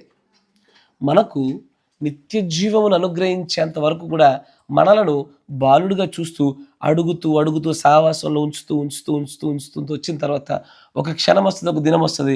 ఆ రోజున అడగడం కాదు, మొరపెట్టడాలు ఉండవు, పలకడాలు ఉంటాయి. మీరు వింటున్నారా? మొరపెట్టుట మానేసి పలుకుట వరకు తీసుకెళ్ళడానికి ఈ ప్రార్థన. నువ్వు పలికే స్థాయిలోనికి తొందరగా వెళ్ళాలనుకుంటే ముందు మొరపెట్టుట అనే కార్యక్రమాన్ని తొందరగా ముగించు, లేఖన ప్రకారంగా ముగించు. మొరపెట్టడం నీకేం తెలుస్తుంది? ఫర్ ఎగ్జాంపుల్ మీకు ఉదాహరణ చూపిస్తా. జాన్ గారు ఉండి డాడీ నాకు మంచి వీడియో గేమ్ కొని డాడీ అన్నాడు. నాన్న ఏమంటాడు? తప్పురా బిడ్డ అంటాడు. డాడీ నాకు కొత్త బైబిల్ కొని డాడీ, చదువుకోవడానికి మంచిగా ఉంటుంది, నేను బైబిల్ నోట్స్ రాసుకోవడానికి బుక్ కావాలి కొని అన్నాడు. డాడీ ఏమంటాడు? గ్రాంటెడ్ పో అంటాడు. Yes sir. డాడీ నాకు సైకిల్ కొని డాడీ, చర్చికి వెళ్ళడానికి ఇష్టపడతాను అంటాడు. ఇది కొంచెం కండిషనల్, కరెక్టేనా? ఫస్ట్ది ధారాళంగా ఇచ్చేది, సెకండ్ది కొంచెం కండిషనల్. ఎటు తిరగానంటే, జోలికి పోనంటే, సైకిల్ రేసింగ్లోకి పోనంటే, జాగ్రత్త కాపాడుకుంటా అంటే ఇస్తా. కాపాడుకుంటా, ఓకే ఇచ్చేసాడు. మళ్ళీ ఆ సైకిల్ టెస్టింగే చూస్తూ ఉంటాడు. మళ్ళీ అప్పుడప్పుడు సరిగ్గా నడుపుతున్నా లేదా అని చూస్తూ ఉంటాడు. కరెక్టేనా? ఏడపడుతుంటా ఎట్లుందా చూస్తూ ఉంటాడు. కరెక్టేనా? అట్లాగా దీన్ని బట్టి ఏమర్థమైంది? ఈ క్రమంలో కొడుకు అంటే ఏంటో తండ్రికి ముందే తెలుసు, కానీ కొడుకుకి తండ్రి అంటే ఏంటో తెలుస్తుంది. ఏమని? ఈ అడుగుటలో దేవుడిచ్చుటలో ఈ కొడుకు కొన్ని విషయాలు తెలుస్తుంది. ఏమని? ఓహో, ఇది అడగవలసినది, ఇది అడగకూడనిది, ఇది తొందరగా పొందుకోవలసింది, ఇది పొందుకోకూడనిది, ఇది షరతులతో కూడింది అని తండ్రి యొక్క హృదయం అంతటిని తెలుసుకోగలిగే మార్గము ప్రార్థనే. కరెక్టేనా? నువ్వు కొన్ని విషయాలు నీ కొడుకుని వెళ్ళి మీ నాన్న అడుగుపోరా అంటే ఆ నాన్న దగ్గరికి పోడు, అమ్మ దగ్గరికి వెళ్తాడు. తెలిసి అడిగి ఇది డాడీ దగ్గర వర్కౌట్ కాదని, ఇది వర్కౌట్ కాదని తెలుసు. ఎందుకంటే అడిగి ఇదివరకు చాలా ఎదురు దెబ్బలు తిన్నాడుగా, ఎదురు దెబ్బలు తిన్నాడు కాబట్టి డాడీ మనస్సు ఇతను తెలిసిపోయింది. ఇది ఎట్టైనా మా నాన్న ఇయ్యడు, ఇక అడిగినా వేస్ట్, ఇది ఇక వద్దులే అని పక్కన పడేస్తాడు. అంటే దీన్ని బట్టి ఏం జరుగుతుంది? తండ్రి యొక్క ఆయన యొక్క మెదడుని, తన మనస్సుని పూర్తిగా చదవగలిగేటువంటి స్థితి రావాలంటే ప్రార్థన ఉపయోగపడుతుంది. ఒకసారి తండ్రికి ఏది ఇష్టమో ఏది ఇష్టం లేదో నీకు పూర్తిగా తెలిసిన తర్వాత అప్పుడు అంటాడు, నాన్న నువ్వు మొరపెట్టక ఇక నుంచి అడుగు, నువ్వు పలికిగా. ఎందుకంటే నువ్వు ఇకపైన పలకబోయే ప్రతిదీ నా ఇష్టాలు నీకు తెలుసు కాబట్టి నేను అలాగ ఆలోచిస్తాను, నువ్వు అట్లాగా ఆలోచించడం మొదలు పెడతావు, నాలాగే చూస్తావు, నాలాంటి పనులే చేస్తావు. కాబట్టి ఇకపైన మొరపెట్టడం లేదు, నువ్వు పలుకు నాన్న అంటాడు ఆయన. కరెక్టేనా? ప్రార్థనలు కూడా అంతే. ప్రార్థన చేస్తున్నాం. మన జీవితంలో ఒకసారి వెనక్కి తిప్పి చూసుకోండి. ఎన్నో అడిగాం, వివాహ విషయాలు అడిగాం, కొన్ని జరిగాయి, కొన్ని జరగలే. డబ్బు విషయాలు అడిగాం, కొన్ని సందర్భాలు వచ్చాయి, కొన్ని సందర్భాల్లో రాలే. వీటన్నిటిని బేరే చూసుకుంటే మనకేమర్థమైంది? నీకు ఇప్పటికే తెలిసిపోయింది. ఏమని? దేవుడు ఏది వెంటనే ఇస్తాడు, ఏది వెంటనే ఇవ్వడు, దేనికి ఊరిస్తాడు, దేని తృణీకరిస్తాడు తెలిసిందా? ఇంకా తెలియలేదు కాబట్టి ఇంకా నువ్వు పలకట్లే. ఇంకా తెలుసుకోవాలా. Praise the Lord. ప్రార్థన జీవితం అంతే. అడిగి అడుగుటలో ఏం జరుగుతుందంటే తండ్రి యొక్క హృదయము మనం పొందుకుంటున్నాం. ఆయనకు తెలిసిన సమస్తాన్ని కూడా మనకైనా జ్ఞానరూపంలో అనుగ్రహిస్తూ ఉన్నాడు. Praise the Lord. ఈ ప్రార్థన చేసి తర్వాత ఏమవుతుందంటే ఇక ప్రార్థన ఉండదు. అప్పుడు ఏముంటుంది? ప్రార్థనలు ప్రారంభం నుంచే ఉన్నాయా అయ్యా? ప్రార్థనలు ప్రారంభం నుంచి ఉన్నాయా? బైబిల్ ఏం రాయబడింది? ఏ రోజు అని ఒక పిల్లకాయ పుట్టినాడు, అతను పుట్టినప్పటి నుంచే ప్రార్థనలు ప్రారంభమయ్యాయి. అంటే అంతకుముందు వరకు ఏముంది? అధికారం ఉందయ్యా. మీకు అర్థమవుతుంది కదా? అధికారం ఉన్నది. అప్పుడు ప్రార్థన లేదు. ఒకప్పుడు ప్రార్థన లేదు, ప్రార్థన పెట్టబడింది. ఒకప్పుడు తర్వాత కూడా ఉండదు. ఏముంటుంది? పుత్ర స్వీకారం తర్వాత అధికారం ఉంటుంది మన కుమారుల కుమార్తెలుగా. ఆదాము ఎలాగ చేశానో తనకు నచ్చిన పేర్లు పెట్టాలా, కలుగునుగా కంటే ప్రపంచాలు కలగాల. అక్కడ కూడా ప్రభా నీకు స్తోత్రం తండ్రి, ప్రభా ఒక ప్రపంచం కలిగించే ప్రభా, అట్లా ఉండదు. అది తండ్రి హృదయం తెలుసుకున్నాడు కాబట్టి, తండ్రి మనస్సుని ఎరిగినవాడు కాబట్టి కలగవలసినటువంటి అవసరత అక్కడ చిత్తం ఉందని నీకు తెలిస్తే కలుగునుగా కంటే కలుగుతుంది అక్కడ. కరెక్టేనా? ఆదాము వాళ్ళు ప్రార్థన చేశారా? ఇంత టైం పడుతుంది మీకు ఇంత చెప్పిన తర్వాత కూడా. నువ్వు కూడా చెప్పయ్యా, వాళ్ళ మీద పడతావేమి? Praise the lord. చేయలేదు. అక్కడ వరకు వెళ్తాం. అక్కడ వరకు తీసుకెళ్ళడానికి ప్రార్థన అనే ఒక ఆయుధాన్ని దేవుడు మనుషులకు ఇచ్చాడు. దీన్ని బట్టి ఆయన ఏమనుకుంటున్నాడు, ఏం కోరుకుంటున్నాడో మనకు తెలియాలనే. Praise the lord. అయితే తానే మధ్యవర్తిగా వచ్చి మనుషులందరి కొరకు మధ్యవర్తిత్వం చేస్తూ ఉన్నాడు. ఇప్పుడు ఇంతకీ మధ్యవర్తితో ప్రార్థన చేయాల్సింది ఆయనే. కరెక్టేనా? ఆయనే మధ్యవర్తి. నరుడు ఎవడు కూడా మధ్యవర్తి కాదని చెప్పింది బైబిల్. కరెక్టేనా? కానీ మీరు కొన్ని విషయాలు లోతుల్లో గమనించినట్లయితే ముందు యేసు ప్రభువు యొక్క మధ్యవర్తిత్వపు ప్రార్థన తీరును మనం ఒకసారి గమనిస్తాం. లూకా సువార్త 23వ అధ్యాయం 24వ వచనం. ఎందుకని అట్లా చేతుల మీద రాస్తున్నారు? పేపర్ మీద రాసుకో.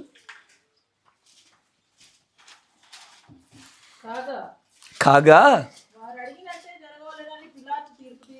తీర్పు 23-24 అంతేనా? 23వ అధ్యాయం 24వ వచనం.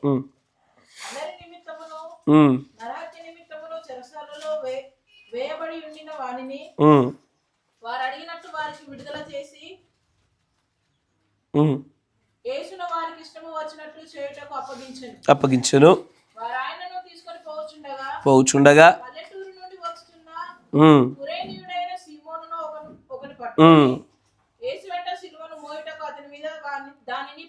ఎవరతను?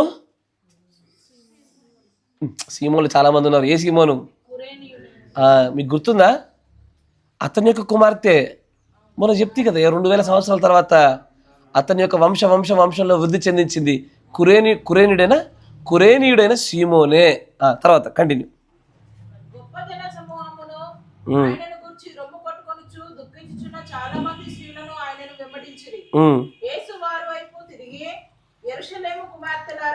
క్షమించాలి, 34వ వచనం చూడు. నేను తప్పుగా చెప్పాను. 34వ వచనం దాంట్లో యేసు తండ్రి తెలీదు వాళ్ళకి. వాళ్ళు ఏం చేస్తారు? వాళ్ళకి తెలీదా?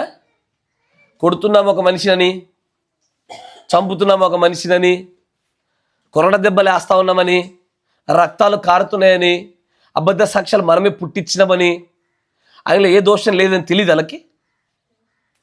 తెలుసు వాళ్ళకి. కానీ వాళ్ళకి తెలియని విషయం ఏంటంటే మెస్సయ్య అని మాత్రమే తెలియదు. కానీ అన్యాయంగా ఒక నీతిమంతుని మాత్రం శిక్షిస్తున్నామని తెలుసు వాళ్ళకి. కొంత మట్టుకు తెలిసినప్పటికీ కూడా అలాగున తప్పు చేస్తున్నారన్న విషయం తెలుసు వాళ్ళకు కూడా. అయినా సరే వాళ్ళ నిమిత్తం యేసు ప్రభు పలికిన ఈ మాటలే మధ్యవర్తిత్వపు ప్రార్థన అంటారు. ఆయన ఏం చేస్తాడు చూడండి, తండ్రి వీరేమి చేయుచున్నారు వీరు ఎరుగరయ్యా, క్షమించండి. ఇది యేసు ప్రభు వారు చేసింది కదా. ఈ దేవుడు ఏం చేసినా మనకు మాదిరే, ఆబ్వియస్లీ కరెక్టేనా. ఆయన ఏది చేసినా అది మనకు మాదిరిగానే ఉన్నది. అయితే మధ్యవర్తిత్వంలో ఆయన స్థానాన్ని మనం తీసుకోలేం, కానీ మాదిరిగా మనం జీవించాల్సిందే. గొర్రెపిల్ల స్థానాన్ని మనం తీసుకోలేము, తన స్థానంలోని మనం మధ్యవర్తిత్వం చేయలేము, కానీ మనం మాత్రం అదే మాదిరిలో ఉండి అదే కార్యాన్ని చేయవలసిన వారమై ఉన్నాం. You cannot take the place of God in the intercessory matter, but we are bestowed with the responsibility of intercession. ఆ మధ్యవర్తిత్వం అనే బాధ్యత మాత్రం మన మీద పెట్టబడ్డది, మాదిరిగా క్రీస్తులో చూపించబడ్డది. అంటే ఏంటో తెలుసా, ఇప్పుడు ఎట్లా ఉందంటే, ఫర్ ఎగ్జాంపుల్ లేశంలే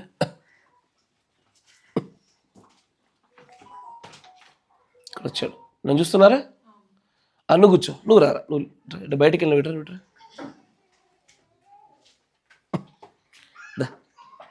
ఇది నా లెఫ్ట్ హ్యాండ్ కదా, నా ఎడం చెయ్యి, కూర్చో.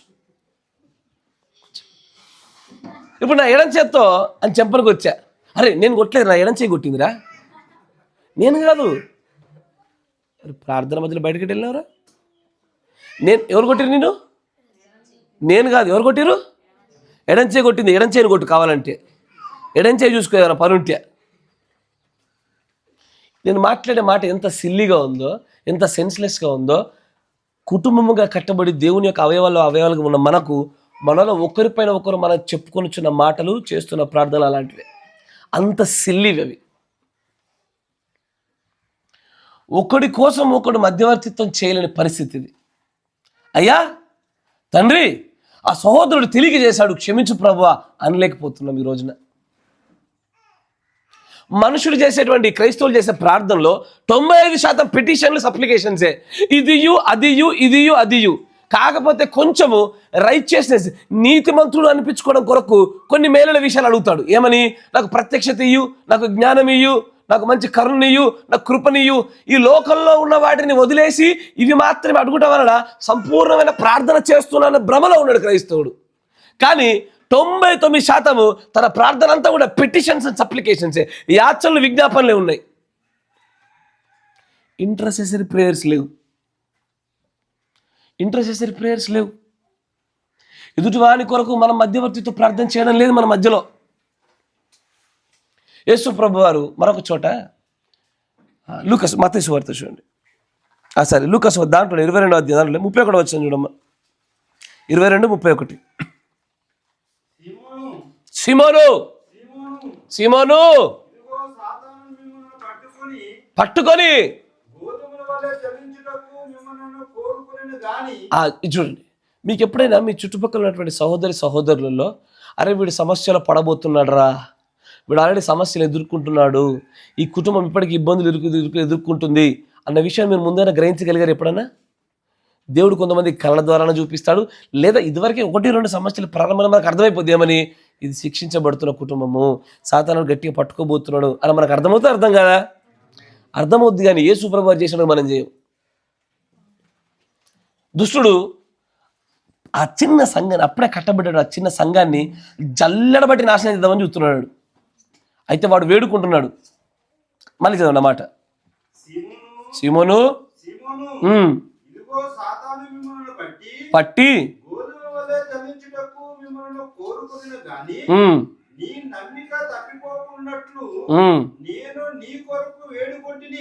నేను నీ కోసము వేడుకున్నా. ఏమని తెలుసా? ఇప్పుడే ఇతని సాతానికి అప్పగించకు ప్రభువా అని.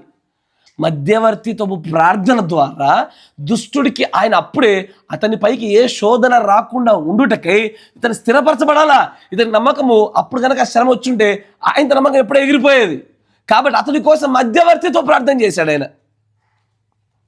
యేసు ప్రభువు యొక్క శిలువ మరణం తర్వాత కాదు, శిలువ మరణం కంటే ముందు నుంచే మధ్యవర్తి ప్రార్థనలు ఉన్నాయి.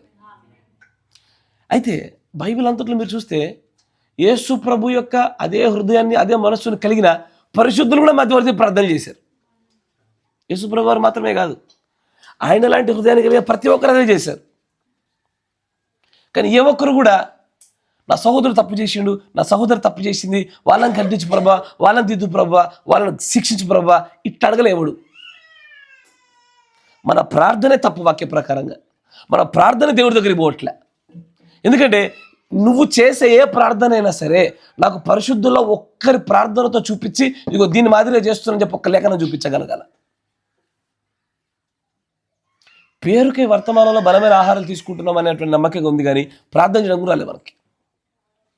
నీకు కొన్ని ఉదాహరణలు చూపిస్తా. దానియేలు గ్రంథం 9వ అధ్యాయం.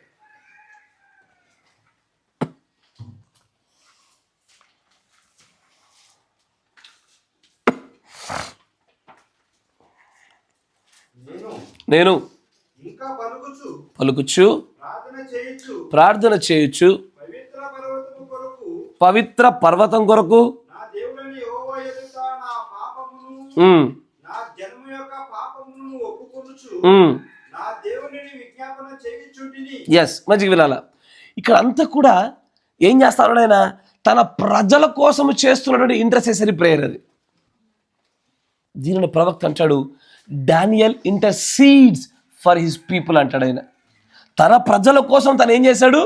మధ్యవర్తితో ప్రార్థన చేస్తున్నాడు. మనందరికీ తెలుసు, రాయబడినటువంటి గ్రంథ ప్రకారంగా చూస్తే అప్పటి వరకు కాదు, అసలు జీవిత చరిత్ర అంతట్లో దానిలో మనకి ఏ పాపం కనబడదు. కరెక్టేనా? ప్రవక్తలు తప్పిపోయేడు వారే అనేటువంటి వర్తమానం మనం దానిలో టచ్ చేయలేదు.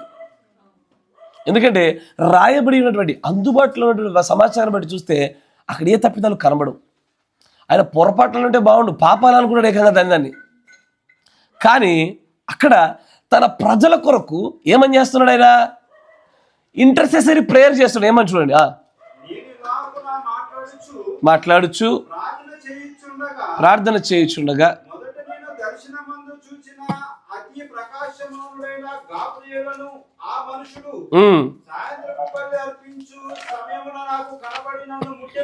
ముచ్చెను. అతడు నాతో మాట్లాడిన సంగతి నాకు తెలియజేసి పెళ్ళును. దానియేలు, నీకు గ్రహింప శక్తి ఇచ్చుటకు నేను వచ్చితిని.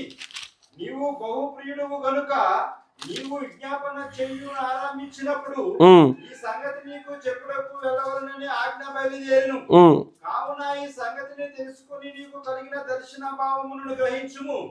తిరుగుబాటు మానుటకును పాపమును నివారణ చేయుటకును దోషము నిమిత్తం ప్రాయశ్చిత్తము చేయుటకును యుగాంతం వరకు ఉన్నట్టి నీతి నిన్ను బయలుపరచుటకును దర్శనములను ప్రవచనములను ముద్రించుటకును అతి పరిశుద్ధ స్థలమును అభిషేకించుటకును నీ జనమునకును పరిశుద్ధ పట్టణమును. అక్కడ దానియేలు చేసినటువంటి ప్రార్థన అంతా కూడా ఇర్మియా గ్రంథంలో రాయబడినటువంటి నెరవేర్పులు ముగించబడవచ్చినవి. ఇప్పుడు దేవుడి యొక్క విడుదల విమోచన కోసం ఎదురు చూస్తున్నటువంటి ఆయన ఇంకను ఇజ్రాయేలు యొక్క పాపాలు అలాగే ఉన్నవి కనుక ఆయన గోనె పట్ట కట్టుకుని బూడిదలో కూర్చున్నటువంటి సందర్భం కూడా రాయబడ్డది. దేని కొరకు? ఆయన ఏం చేస్తున్నాడు? మధ్యవర్తితో ప్రార్థన చేస్తున్నాడు. తనలో ఏ పాపం లేదు, కానీ అయినా కూడా ఈ ప్రజలు, ఈ సహోదరుడు, ఈ సహోదరి అన్నాడా? మేము అన్నాడా? మధ్యవర్తితో ప్రార్థన అన్నది అన్ని చోట్ల మేమనే ఉంటుంది. వీడు, వాడు, ఆమె, ఈమె అని ఉండదు అక్కడ. వ్యక్తిగతంగా వేరు. ఇప్పుడు నేను ఎట్లాగా వాడిని కొట్టి నా ఎడంచే కొట్టింది, నా ఎడంచే కొట్టింది, నా ఎడంచే కొట్టింది ఎంత ఫులిష్గా నేను మాట్లాడుతున్నానో, నా సహోదరుడు తప్పు చేసిండు, నా సహోదరుడు తప్పు చేసిండు. అప్పుడు దేవుడు ఏమంటాడు? నీ శరీరమేరా, మీరందరూ అవయవాలే కదా, మీలో ఒకటి తప్పు చేస్తుంటే నువ్వు తప్పు చేసినట్టు కాదా? అది నీకు నష్టాన్ని కలగజేయదా? కానీ ఎక్కడో మధ్యవర్తితో ప్రార్థన చేయడంలో క్రైస్తవులు విపరీతమైన లోటు కలిగి ఉన్నారు. బాగా లోటు కలిగి ఉన్నారు. మీకు మాట చెప్తా. యేసు ప్రభు వారి యొక్క ప్రార్థన విన్నారు కదా, ఎక్కడెక్కడ? తండ్రి వీరేం చేయించున్నారన్న చోట కావచ్చు, రాయబడిన చోట చూడండి. ప్రభువా, జ్ఞానులకును శాస్త్రులకును ఈ సంగతులు మరుగు చేసి పసిబాలకు బయలుపరిచావు. అంతేకాకుండా మరొక చోట ఆయన అంటాడు ఏమని? నాకు నువ్వు ఏదైతే జగత్తు పునాది వేయడము నాకు మందర అప్పగించుతువో వారికి నీ నామాన్ని బయలుపరిచితిని. అవునా? యేసు ప్రభు వారు చేసిన ప్రార్థనలో ఈ మూడింటిలో ఏది ఎక్కువ ఉందయ్యా?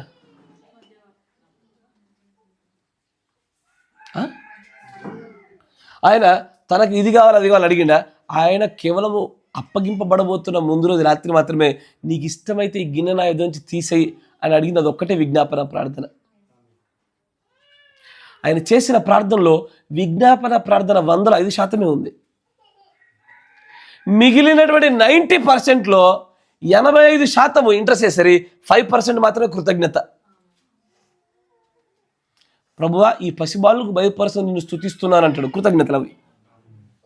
యేసు ప్రభు వారి ప్రార్థనలో ఇంచుమించుగా దాదాపుగా 100లో ఒక 10% మాత్రమే ప్రేయర్ ఆఫ్ పిటిషన్, లేదా అంటే యాచన విజ్ఞాపన ప్రార్థన నుండి ఒక 5% మాత్రమే కృతజ్ఞత ప్రార్థనలు ఉన్నప్పుడు మిగిలిన 85% మొత్తము ఇంటర్సెసరీ ప్రేయర్సే ఉన్నాయి. కానీ మన ప్రార్థనలో మాత్రము 99% ఇది ఉంటుంది. ఎక్కువ చెప్పిన 95% చెప్పిన 99% ఇది ఉంటుంది. ఇది 0.1%, ఇది 0.9%. వాస్తవమేనా? ఎక్కడో యేసు ప్రభు మాదిరిగా మనకు పెట్టబడ్డాడు, కానీ ఆయన ఎలాంటి విషయాల గురించి ప్రార్థనించాడో మనం అలాంటి విషయాల గురించి చేయట్లే. ఆయన ఎవరిని గురించి, ఆయన మొహం మీద ఉమ్మి చేత పట్టుకొని కొట్టినోని తండ్రి వీరేమి చేయుచున్నారో తెలియదు అన్నాడు. కానీ మనల్ని ఒక మాట అంటేనే యుద్ధాలకు కూర్చున్నాం ఇక్కడ మనం. కరెక్టేనా? ఎక్కడో క్రీస్తు స్వరూపం మనకి ఇంకా చాలా దూరంలో ఉంది, బ్రహ్మలో దగ్గర పెట్టుకున్నాం అంతే. నువ్వు క్రియారూపకంగా చూస్తే మనం నిజంగానే ఈ తలరాయి దగ్గర రావడానికి ఆ తలలోనే ఉంది, మనం ఇంకా గొర్రెల దగ్గర ఉన్నాం, కాళ్ళ గొర్రెల దగ్గర. నేను చెప్పేది జ్ఞాన విషయంలో కాదు, ఆ స్వరూపంలోకి మార్చబడుట విషయంలో. యేసు ప్రభు వారు మనము హెబ్రీ 5:7-9 చూసాంగా, ఆయన విజ్ఞాపనలు, ప్రార్థనలు, యాచనలు చేశాడు. కానీ చేసిన వాటి పర్సెంటేజ్ చూడండి అయ్యా, రఫ్ పర్సెంటేజ్, ఎగ్జాక్ట్ కౌంట్ కూడా కాదు. మెజారిటీ ఇంటర్సెసరీ ప్రేయర్సే. ఇప్పుడు పేతురుని సాధారణంగా పట్టుకుంటారంటే ఈయన వేడుకుంటున్నాడట, అబ్బా తండ్రి పేతురు అప్పగించక ప్లీజ్, ఇప్పుడే వద్దు వద్దు వద్దు. కరెక్టేనా? Intercessory prayer. తను కొడుతున్న వారి గురించి మధ్యవర్తిత ప్రార్థనే, కొట్టక ప్రభు అని. మన ప్రార్థనలోనే ఏదో విచిత్రమైన తోడ ఏంది ఈ మొదటిది. ఎందుకు ఈ మొదటి దానికి ఎందుకంత ప్రాధాన్యత ఇస్తున్నామంటే, ఇదే మనల్ని కీర్తిగాను గాను, డబ్బు పొందుకున్న వారి గాను, ఆశీర్వాదాలు పొందుకున్న వారు ఇది ఒకటే చేస్తుందని నమ్మకం మనకి. ఇదే అడుగుతాం, డబ్బు ప్రభు, ఆరోగ్యం ప్రభు, ఇల్లు ప్రభు, కార్య ప్రభు, కీర్తి ప్రభు, ప్రత్యక్షత ప్రభు, కర్ణీ ప్రభు, కృపి ప్రభు. ఇంటర్సెసరీ ప్రేయర్స్కి మాత్రం మనకు లేదు. కానీ జాగ్రత్త వినాల, ఈ ఇంటర్సెసరీ ప్రేయర్స్ చేయాలంటే చేయడం మనందరి బాధ్యతే, మనందరికి ఇవ్వబడిన బాధ్యతే. కానీ ఈ ఇంటర్సెసరీ ప్రేయర్స్ చేయాలంటే మాత్రము దానికి ఒక రిక్వైర్మెంట్ ఉంది. నా మాట వింటున్నారా? ఇప్పుడు నేను చెప్పాను కాబట్టి ఇది మొదలుకొని ప్రతి ఒక్కరు కూడా దీన్ని ఎక్కువనే ఉంచుతారు. ఇది ఎప్పుడు తగ్గదు. దీన్ని తగ్గించడం సాధ్యం కాదు. అదే నీకోసం నువ్వు ప్రార్థన చేయకు, నీకోసం నువ్వు అడుక్కోకండి అని చెప్పినా అడుగుతూనే ఉంటారు. దీన్ని ఎట్టగా మనం మార్చలేం, కానీ వీటిని పెంచుదాం. అంతేనా? కరెక్టేనా కదా? నాన్ వెజ్ తినద్దురా ఆయన అంటే ఆగుతాను, అప్పుడు ఏం రైస్ అన్న తగ్గించరా అని చెప్తాం. గట్లేగా ఇది ఎట్లాగో తగ్గించరా అంటే తగ్గించలేవు, ఇది పెంచుతూనే ఉండాలా. కానీ దీనికంటే ఎక్కువగా దీన్ని పెంచాలా, దీనికంటే ఎక్కువ దీన్ని పెంచాలా. కరెక్టేనా? కానీ ఇప్పుడు నేను చెప్పాను కాబట్టి ఇది మొదలుకొని మీరు మధ్యవర్తితో ప్రార్థన ప్రారంభిస్తారు. కానీ మధ్యవర్తితో ప్రార్థన అంగీకరించబడాలంటే ఒక షరతు ఉన్నది. ఆ షరతును చూద్దాం. చూడండి, వర్తమానం ఓపెన్ చేయండి.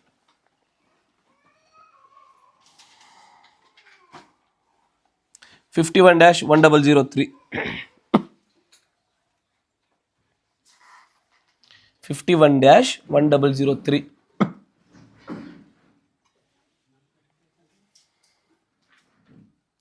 51-1003. దాంట్లో 68వ పేరు.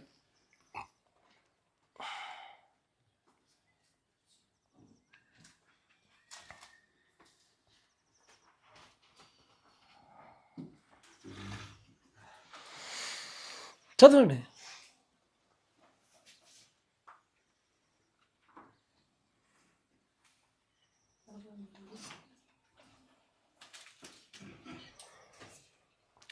(51-1003) బిలీవ్ దౌ దిస్, దీనిని నమ్ముము, నమ్ముడి.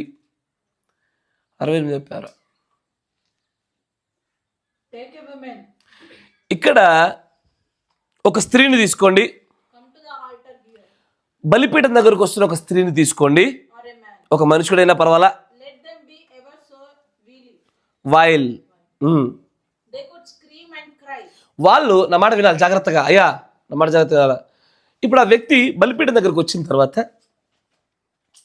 అతడు ముసుగేసుకొని రాని, తీసేసి రాని, గట్టి గట్టి శబ్దాలతో అరవని, ఘోరమైనటువంటి ఏడుపు, ఇంతవరకు తమ జీవితంలో ఎన్నడూ ఏడవనంత ఏడుపు ఏడవనివ్వండి.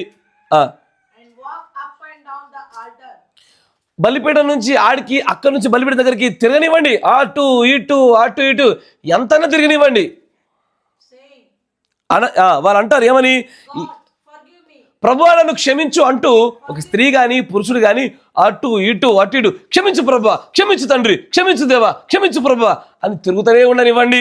Day in and out. అది ఉదయము రాత్రి మొత్తం దినమంతా అట్లా తిరుగుతూ క్షమించు ప్రభువా అని మందిరంలో బలిపీఠం దగ్గర అటు ఇటు గంతులు వేసినా సరే, And they just keep passing. Facing అంటే వాళ్ళు ఆ కార్యాన్ని ఇంకొంచెం వేగవంతంగా చేస్తా ఉన్నారు. వాళ్ళు Lord, I have repented. వాళ్ళు అంటారు, ప్రభువా నేను పశ్చాత్తాపడుతున్నాను, I have done everything I can do. నేను చేయవలసిన కార్యమంతా చేసేసాను. They will keep pacing until the hour. వాళ్ళు ఆ చివరి గడియ వరకు కూడా ఆ కార్యాన్ని వేగం చేస్తానే ఉంటారు. When in their hearts they believe it and then confess it. ఎప్పుడైతే వారి హృదయంలో దాన్ని నమ్మి దాన్ని ఒప్పుకుంటారో, And when they confess it, ఎప్పుడైతే వారి హృదయంలో ఉన్నటువంటి ఆ తప్పిదాన్ని, ఆ పాపాన్ని హృదయపూర్వకంగా ఒప్పుకుంటారో, he goes to work on it. అప్పుడు మాత్రమే అది పనిచేస్తుంది. And he cannot intercede for you until first you confess that it's already done by faith. నీవు మొట్టమొదటిగా నువ్వు చేసిన తప్పిదం నుంచి పాప నియమము ప్రకారంగా క్షమాపణ గనక పొందుకోకపోతే, ఒప్పుకోలు గనక జరగకపోతే, నీ కోసం మనుష్యుడు కాదు యేసు ప్రభు వారు సైతము మధ్యవర్తిత్వం చేయడు. మధ్యవర్తిత్వపు ప్రార్థనకి మొట్టమొదటిగా పరిశుద్ధమైన జీవితం అవసరమై ఉన్నది. కరెక్టేనా? ఉదాహరణకి పీటర్ గారు ఋత్విక్ గారిని తెచ్చినాడు బూతులు. నేను మధ్యలో వెళ్ళినా, నేను కూడా బూతులు తెచ్చేటోనే. మధ్యలో వెళ్ళి తిట్టుకోద్దన్నా. అప్పుడు నన్ను ఏమంటాడు ఆయన, చాలు చెప్ప నీకు వచ్చిన నువ్వు మార్పు ఫస్ట్ అంటాడు ఆయన. అంతేనా? ముందు నేను వెళ్ళి మధ్యవర్తిత్వం చేయాలంటే నేను పరిశుద్ధంగా ఉండాలగా. నేను పరిశుద్ధంగా ఉండి నేను జయించిన వాళ్ళని అయితే నా మధ్యవర్తిత్వం చేయాలా. నేను జయించేది ఎట్లా చెప్పగలుగుతా ఆయనకి? కరెక్టేనా కదా?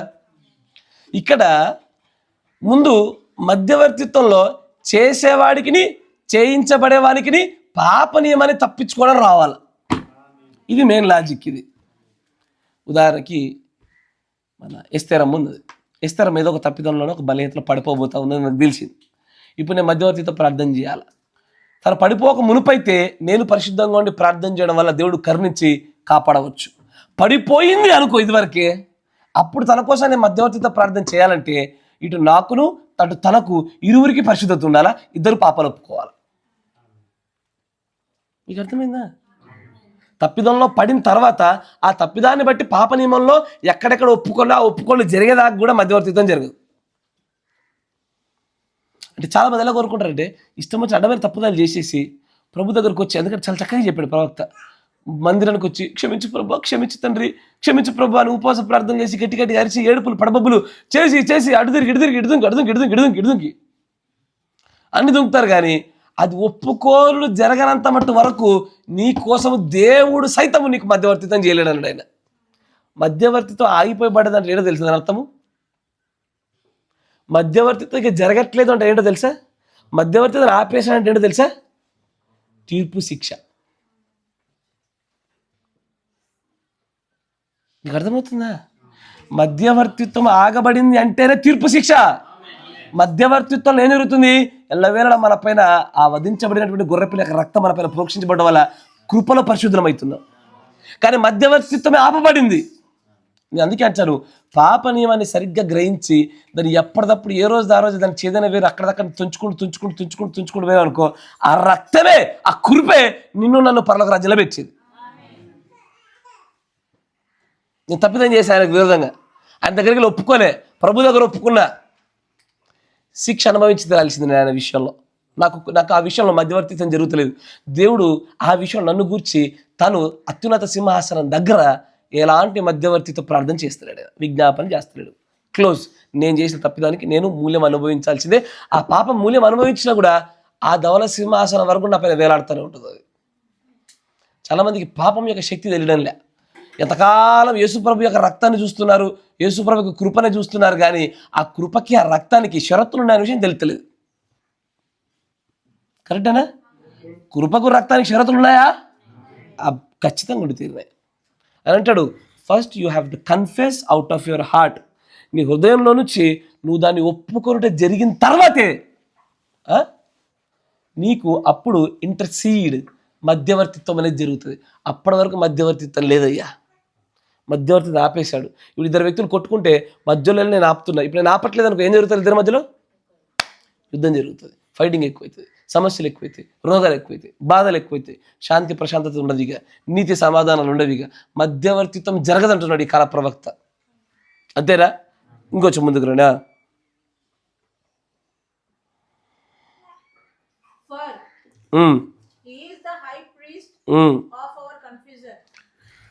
ఆయనే మన ఒప్పుకోలులకు ప్రధాన యాజకుడు. నా మాట జాగ్రత్తగా వినాలి. ఆయన దేనికి ప్రధాన యాజకుడు? ఇప్పుడు యాజకుడు ఏం చేస్తాడయ్యా? ఇప్పుడు జయం ఉంది, ఒక తప్పిదం చేసింది, ఒక గుర్రం పట్టుకొచ్చింది, నేను గుర్రం పట్టుకున్నా, ఆమె ఏం చేయాలా? ఆ గుర్రం మీద చెయ్యి ఉంచి ప్రార్థన చేయాలామే. ఎందుకని? ఈమె తప్పిదాలని గుర్రలోకి వెళ్ళిపోతాయి. కరెక్టేనా? ఒప్పుకోలు జరిగినాకనే బలి. ఎస్ఆర్నో? పాత నిబంధన బలి సిస్టమ్ అదేగా. ఒప్పుకోలు జరిగితే ఒప్పుకోనుటను బట్టి ఆమె పాపాలు ఆ యొక్క పశువులకు వచ్చాయి, నరకగానే పాపాలు పోతున్నాయి. కరెక్టేనా?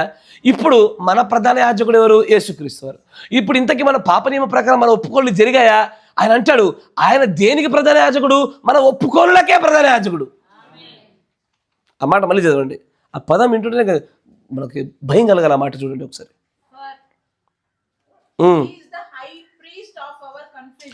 Of your confession. నీ ఒప్పుకోలుకే ఆయన ప్రధాన యాజకుడు. దేనికి ప్రధాన యాజకుడు? ఒప్పుకోలు లేకపోతే ప్రధాన యాజకుడు ఏం చేస్తాడు? ఏం చేయడు. కరెక్టేనా? ఎస్ఆర్నో? నేను నా భార్యకి తెలియకుండా ఖచ్చితంగా నా హృదయంలోనో, నా ప్రాణంలో, నా ఆత్మలోనో, నా దేహంతోనో తప్పిదం చేశా. ఒప్పుకోలు జరగకుండా ఖచ్చితంగా నీ కోసము ఎట్టి పరిస్థితుల్లో ప్రధాన యాజకుడు పనిచేయడు అక్కడ. ఆయన ప్రధాన యాజకుడుగా నీకు ఉండాలంటే ఆయన నీ ఒప్పుకోలులకే ప్రధాన యాజకుడు, లేకపోతే లేదు. ఆ మాట విన్నారా? ఒక స్త్రీ అయినా సరే తను తప్పుదం చేసినప్పుడు తన భర్త దగ్గర ఒప్పుకోళ్ళు జరిగి తీరాల. ఈ ఒప్పుకోళ్ళు అనేవి ఎక్కడ? ఎవరికి విరోధంగా చేస్తే వారి విషయంలో ఒప్పుకోళ్ళు. కరెక్టేనా? నేను ఈయనకు విరోధంగా చేసి నీకు క్షమాపణ చెప్తానా? అయ్యా, మరి కొన్ని ఒప్పుకోళ్ళు విచిత్రంగా ఉంటాయి. ఎట్లుంటాయి? కొన్ని ఒప్పుకోళ్ళు విచిత్రంగా ఉంటాయి. ఇప్పుడు ఉదాహరణకి నాకే పురుగు మెసిలి నేను చేయమని దెబ్బ కొట్టా. కొట్టిన తర్వాత ఇప్పుడు నేనేం చేయాలా? నాకు ప్రధాన యాజకుడు ఆయన ఉండి పాప నియమాన్ని నేను జయించాలి అంటే ఆయన నాకు మధ్యవర్తితో ప్రార్థన చేయాలంటే ఇప్పుడు నేనేం చేయాలా? ఎవరి దగ్గర? ఏమైనా ఒప్పుకోవాలా? కొట్టినా తప్పైంది, క్షమించమ్మా, ఇంకోసారి చేయకుండా ఉంటాను అని చెప్పి ఒప్పుకోవాలా. ఇట్లా ఒప్పుకోను. నేను ఎట్లా ఒప్పుకుంటా తెలుసా? కాదు, ఆ దేవుని దగ్గర ఒప్పుకుంటే తప్పే. అది ఫస్ట్ అది డైరెక్ట్ ఓడే తప్పు. ఇక్కడ ఒప్పుకున్న తర్వాత అక్కడ ఒప్పుకోవాలా. ఇది ఇంకో విచిత్రమైన బ్యాచ్ బ్రదర్. ఎట్లుంటుందంటే, జయ, మనిషి అన్నాక కష్టాలు వస్తాయి, మనిషి అన్నాక శ్రమలు, శోధనలు వస్తాయి, అందరిలో బలహీనతలు ఉంటాయి, భరించాలి తప్పదిగా. అందరిలో ఉన్నాయి, నాలో కూడా ఉన్నాయి, అయిపోయాయి. ఇది ఒప్పుకోలా? దీన్ని ఏమంటారు? బట్టతలపైన ఎంటికలు కప్పినట్టు ఉంటుంది చూసారు, అట్లాంటిది అలాంటిది. బట్టతల వాడుకుని ఎంటికలు కప్పుకున్నట్టే వరం ఇది. ఒప్పుకోవాలంటే ఏంటిది? నా సహోదరి, నేను తప్పు చేశాను, నన్ను క్షమించు, ఇంకొకసారి చేయకుండా ఉంటాను. ఇది ఒప్పుకోవాలంటే. కానీ ఈ ప్యాచ్ వర్క్ లేదు. ప్యాచ్ వర్క్ ఎప్పటికైనా పంచర్ అవుతుంది. అది కరెక్టేనా? అంటే చాలామంది ఒప్పుకోలు చూసా, వేరే వాళ్ళకి చూసా, నాకు విరోధంగా చేసిన వాళ్ళని కూడా చూసా. ఈ ఒప్పుకోలు అన్నీ ఎట్లున్నాయంటే వీటి దేవుడు అంగీకరిస్తున్నాడా? అసలు దీన్ని కన్ఫెషన్ అంటాడా? అసలు దాన్ని ఒప్పుకోలుగానే ఎంచాడా? అసలు నీకైనా ప్రధాన యాజకుడిగానే ఉన్నాడా? ఇంకా నీకోసము దేవుడి యొక్క రక్తం కార్చబడింది, అది నీకోసం వర్తించబడుతుంది అనుకుంటున్నావా? ఆయన అంటాడు మధ్యవర్తిత్వపు ప్రార్థనకి అత్యంత పెద్ద సూత్రము కన్ఫెషన్. అసలు నీకు నాకు ఆయన ప్రధాన యాజకుడిగా ఉండాలంటేనే ఒప్పుకోలులే ప్రధాన యాజకుడు ఆయన మనం మలిచేది. నేను అనాల్సిన మాటలన్నీ అనేసా, ఒప్పుకొని మాత్రం ఒప్పుకోను. నేనేంది దేవుని దగ్గర ఒప్పుకుంటా, క్షమించు ప్రభువా. ఇంతకీ దేవుడు దాన్ని కన్ఫెషన్ అన్నాడా? కన్ఫెషన్ నాకు ఆ మాట వింటున్నప్పుడల్లా he is the high priest of your confession. నీకు ప్రధాన యాజకుడు అనలే, నీ ఒప్పుకోలుకు ప్రధాన యాజకుడు అంటున్నాడు ఆయన. కరెక్టేనా? వాట్ ఏ మార్వలస్ థింగ్ అది. అక్కడ అద్భుతమైన రీతిలో చెప్తా ఉన్నాడు ఏమని, నేను ఒప్పుకోలు నాకు లేకపోతే ఆయన నాకు ప్రధాన యాజకుడిగా లేడు. ఆయన యాజకుడు లేకపోతే నా పరిస్థితి ఏందయ్యా? నా క్షమాపణ ఉంటుందా? యాజకత్వం జరుగుద్దా నా తరపున? శూన్యం అది, అన్యుడితో సమానం నేను అంటాడు. ఆ మాట పూర్తి చదవండి.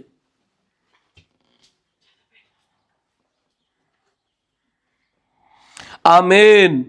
Woo, I feel pretty good. It's getting late. I got to let you go home అని చెప్తా ఉంటాడు ఆయన.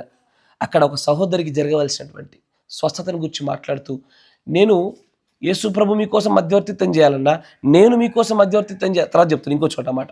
మధ్యవర్తిత్వం చేయాలన్నా ముందు పాపపు ఒప్పుకోలు లేకుండా, అన్నమాట జాగ్రత్తగా వినండి, పాప నియమం ప్రకారంగా దాన్ని జయించకుండా మీకు ఎట్టి పరిస్థితి మధ్యవర్తిత్వం జరగదు. ఇప్పుడు ఒక ఉదాహరణ చెప్తా చూడండి. ప్రభు ఉన్నాడు, ఒక పిల్లని మర్డర్ చేసేసిండు, తెలిసి చేశాడు. ఇప్పుడు తెలిసి చేశాడుగా, తప్పు విడిదా కాదా? వీడు వయసు 21 ఏళ్ళు అంటే మేజర్ అయిపోయినాడు, తెలిసే చంపాడు. ఇప్పుడు వీని కోసం నేను ఒక లాయర్ని పెట్టాను అనుకో, లాయర్ పని ఏంటిది? ఏమని? బాగుండి నిర్దోషి వదిలేమని చెప్పినట్టు.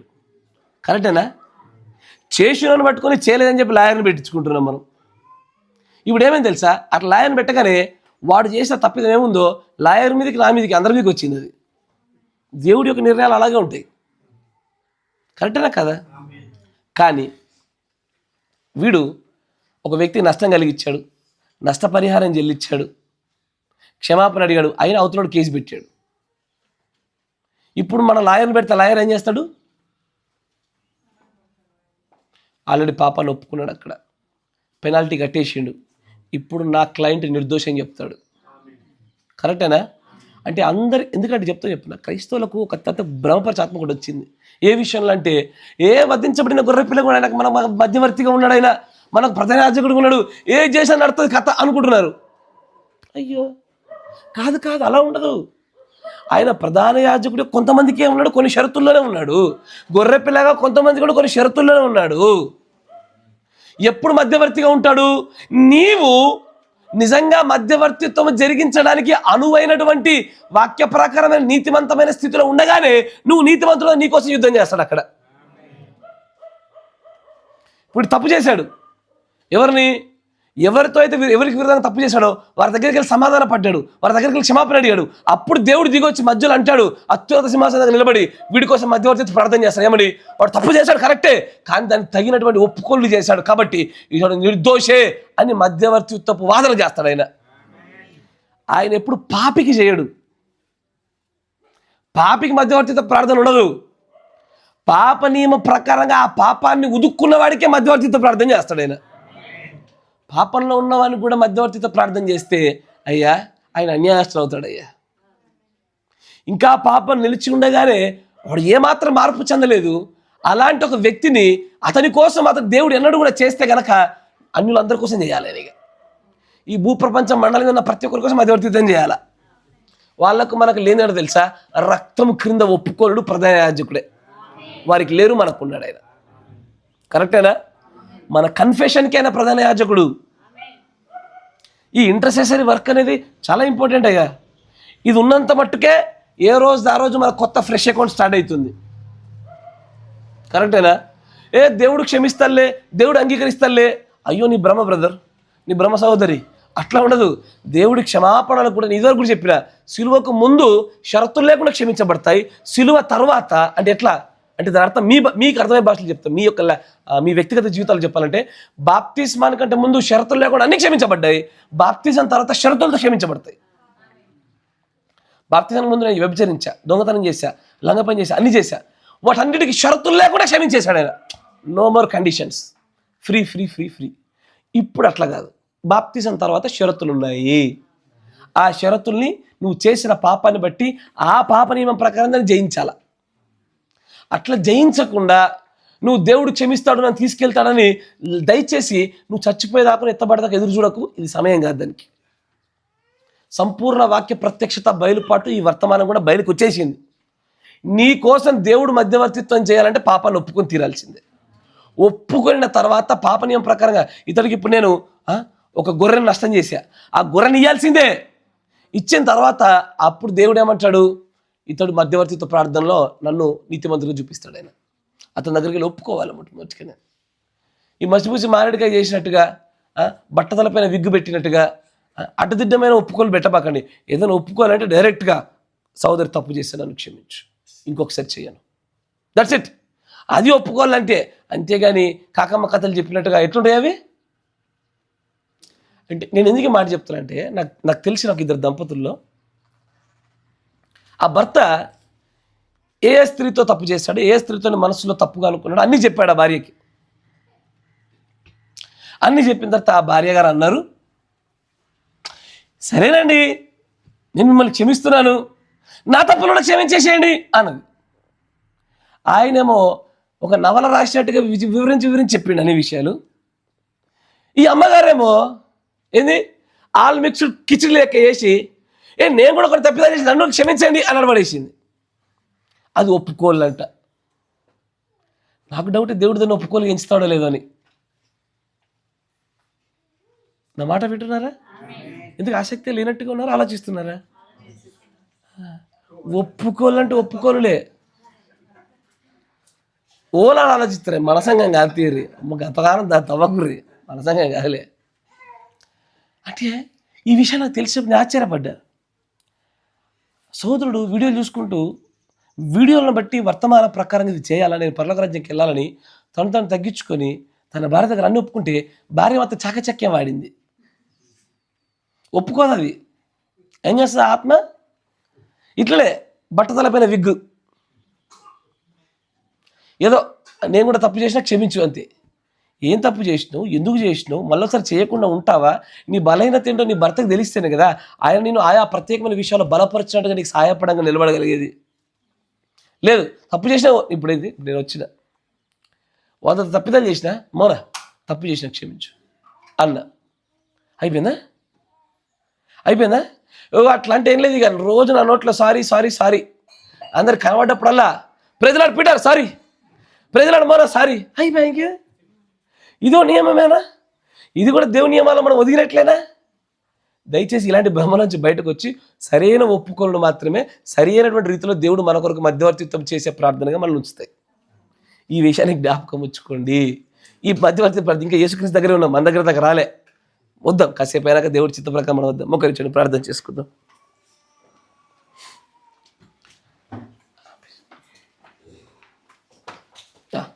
మన మధ్యలో ఉన్న సోదరి జయ గారు ప్రార్థన చేస్తారు.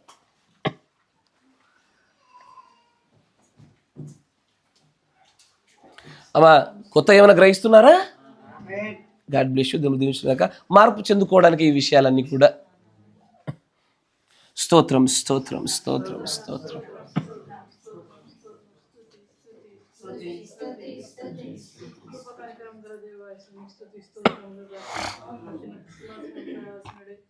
నిత్యము నా ప్రభు గుర్తు చెప్తాను, నా జీవితంలో నా ప్రభు రేం పగులుకునే దేవానికి స్తుతిస్తూ అల్పలము ఈ దేనికి పనికిరాని అసమర్థమైనప్పటికీ కేవలం నీ కృప ద్వారా అయ్యా మీరు మాకు రక్షణనిచ్చి నీ సన్నిధిలో మోకరింపజేసి నేను మరొకసారి నీ సన్నిధిలో మేము ఆనందించడానికి మరొక సమయాన్ని మాకు అనుకూలపరిచిన విధానం బట్టి నీకు వందనాలు. అని నామంలో నా పైనామం నీ నామమై ఉంటుంది ప్రభా. నీ నామం గనపరచడానికి అయ్యా నేను స్తుతించి ఆరాధించడానికి నువ్వు చేసిన ప్రతిదానిని బట్టి నీకు కృతజ్ఞతాస్తుతులు చెల్లించడానికి మరి ఒక తరుణమును మా యొక్క జీవితంలో మీరు ఇచ్చిన విధానం బట్టి నీకు వందనాలు చెల్లించుకుంటున్నాము. ఉదయకాలం నుంచి ఇప్పటి వరకు మీరు మాతో మాట్లాడిన ప్రతి మాటను బట్టి నీకు వందనాలు చెల్లించుకుంటున్నాము ప్రభా. దేవా నిజంగా ఏ విధంగా ప్రార్థించాలో మేము ఇంకనూ నేర్చుకునే వారిమై ఉంటున్నాము. అయ్యా నీకు స్తోత్రములు. నిన్ను ఏ విధంగా సమీపించాలో అయ్యా, నిన్ను ఏ విధంగా కొనియాడాలో నా ప్రభా మాతో మాట్లాడుతున్న ప్రతి మాటను బట్టి నీకు వందనాలు చెల్లించుకుంటున్నాము. ప్రార్థన అంశం గుండా అయ్యానికి స్తోత్రములు. అయ్యా ప్రార్థన ఎన్ని రకాలుగా ఉందో అయ్యా, విజ్ఞాపనలను నా ప్రభ మధ్యవర్తిత్వమును కృతజ్ఞత నా ప్రభ ప్రార్థన గుండా నా ప్రభ మీరు మాతో మాట్లాడుతున్న ప్రతి మాటను బట్టి నీకు వందనాలు చెల్లించుకుంటున్నాము. నిజంగానే మా యొక్క ప్రార్థన చూసుకొని ఉంటే నా ప్రజ నీకు స్తోత్రంలో మేము ఎంతగానో నా ప్రభ నీకు స్తోత్రం పారంపర్యాచారంగా నా వచ్చిన ప్రార్థనలను నా ప్రభ మేము చేయించున్నాం. కానీ వ్యక్తిగతంగా ఒక స్నేహితుడితో ఏ విధంగా అయితే ఒక వ్యక్తితో మాట్లాడుచున్నామో ఆ విధంగా మేము మాట్లాడలేకపోవచ్చున్నాము. దయతో నా రాజా మా ఆలోచనలు మా తలంపులు సమస్తాన్ని పక్కన తీసివేసి నీతో వ్యక్తిగతమైన సంబంధాన్ని మేము కలిగి ఉన్న సహాయాన్ని దయచేయండి. ఏదో నా ప్రభ నీకు వందనాలు. నేనేదో మిమ్మల్ని ఏదో అడగాలని కాదు, కానీ మాకున్న నా ప్రభా సమస్త విషయాలను నీ చెంత పెట్టి నిన్ను వేడుకొనలోనూ నేను ప్రార్థించలోనూ మాకు సహాయాన్ని దయచేయమని అడుచున్నాము. ఓ దేవా నిన్ను ఎలా ప్రార్థించాలో కూడా మా ప్రభా మాకు ప్రార్థన నేర్పించమని అడుచున్నాము. అయ్యా కొందరు ఉచ్చరింపసఖ్యం కానీ మూలలో నా ప్రభా ఏ విధంగా ఆత్మ మా పక్షాన మొరపెట్టుచున్నదో అయ్యా మేము అదే విధంగా నిన్ను ఆత్మలో ఆరాధించలోనూ ఆత్మతో నీతో సంధించలోనూ మాకు సహాయాన్ని దయచేయమని అడుచున్నాము. ఏ విధంగానైతే మీరు మధ్యవర్తిత్వ ప్రార్థన మీరు చేసి ఉంటున్నారో అయ్యా, అలాగే ఈ సంఘం పట్లను మా యొక్క సహోదరుల పట్లను మేము కూడా మధ్యవర్తిత్వ ప్రార్థన చేయులానా ఒకరి పాపములను బట్టి ఒకరము నా ప్రభా నీ చెంతను మేము క్షమాపణ అడుగు అయ్యా, మేము నీ కరుణను నీ కృపను మేము పొందుకోవాలనో మాకు సహాయాన్ని దయచేయమని అడుచున్నాము.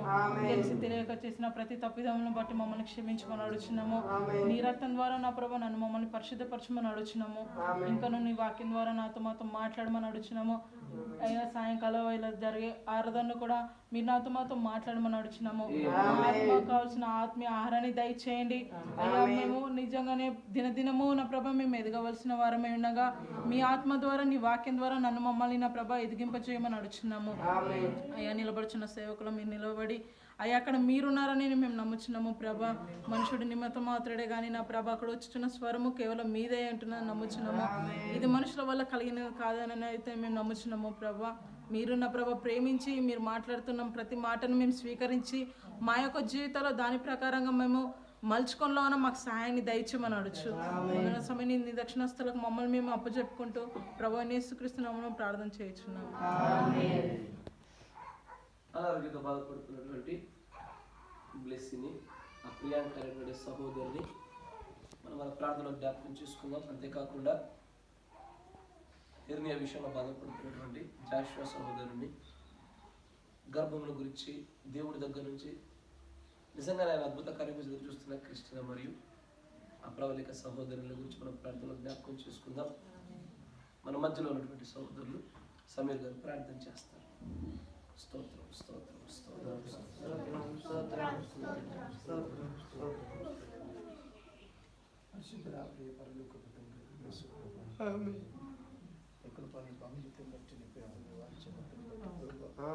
ఉదయకాలం నుంచి ప్రభుత్వం ఇంతవరకు సజ్జమరకను సంరక్షించి సురక్షితం కాపాడు ప్రభుత్వం అయితే మీరు మాతో మాట్లాడుతున్నటువంటి స్థితిని బట్టి మీకు స్తోత్రాలు పర్వతంలో నేను ప్రభుత్వం స్వస్థత గురించి ప్రభుత్వం నీ సన్నిధిలో ప్రభుత్వం మేము మూరు పెట్టుకోవాలి ప్రభు.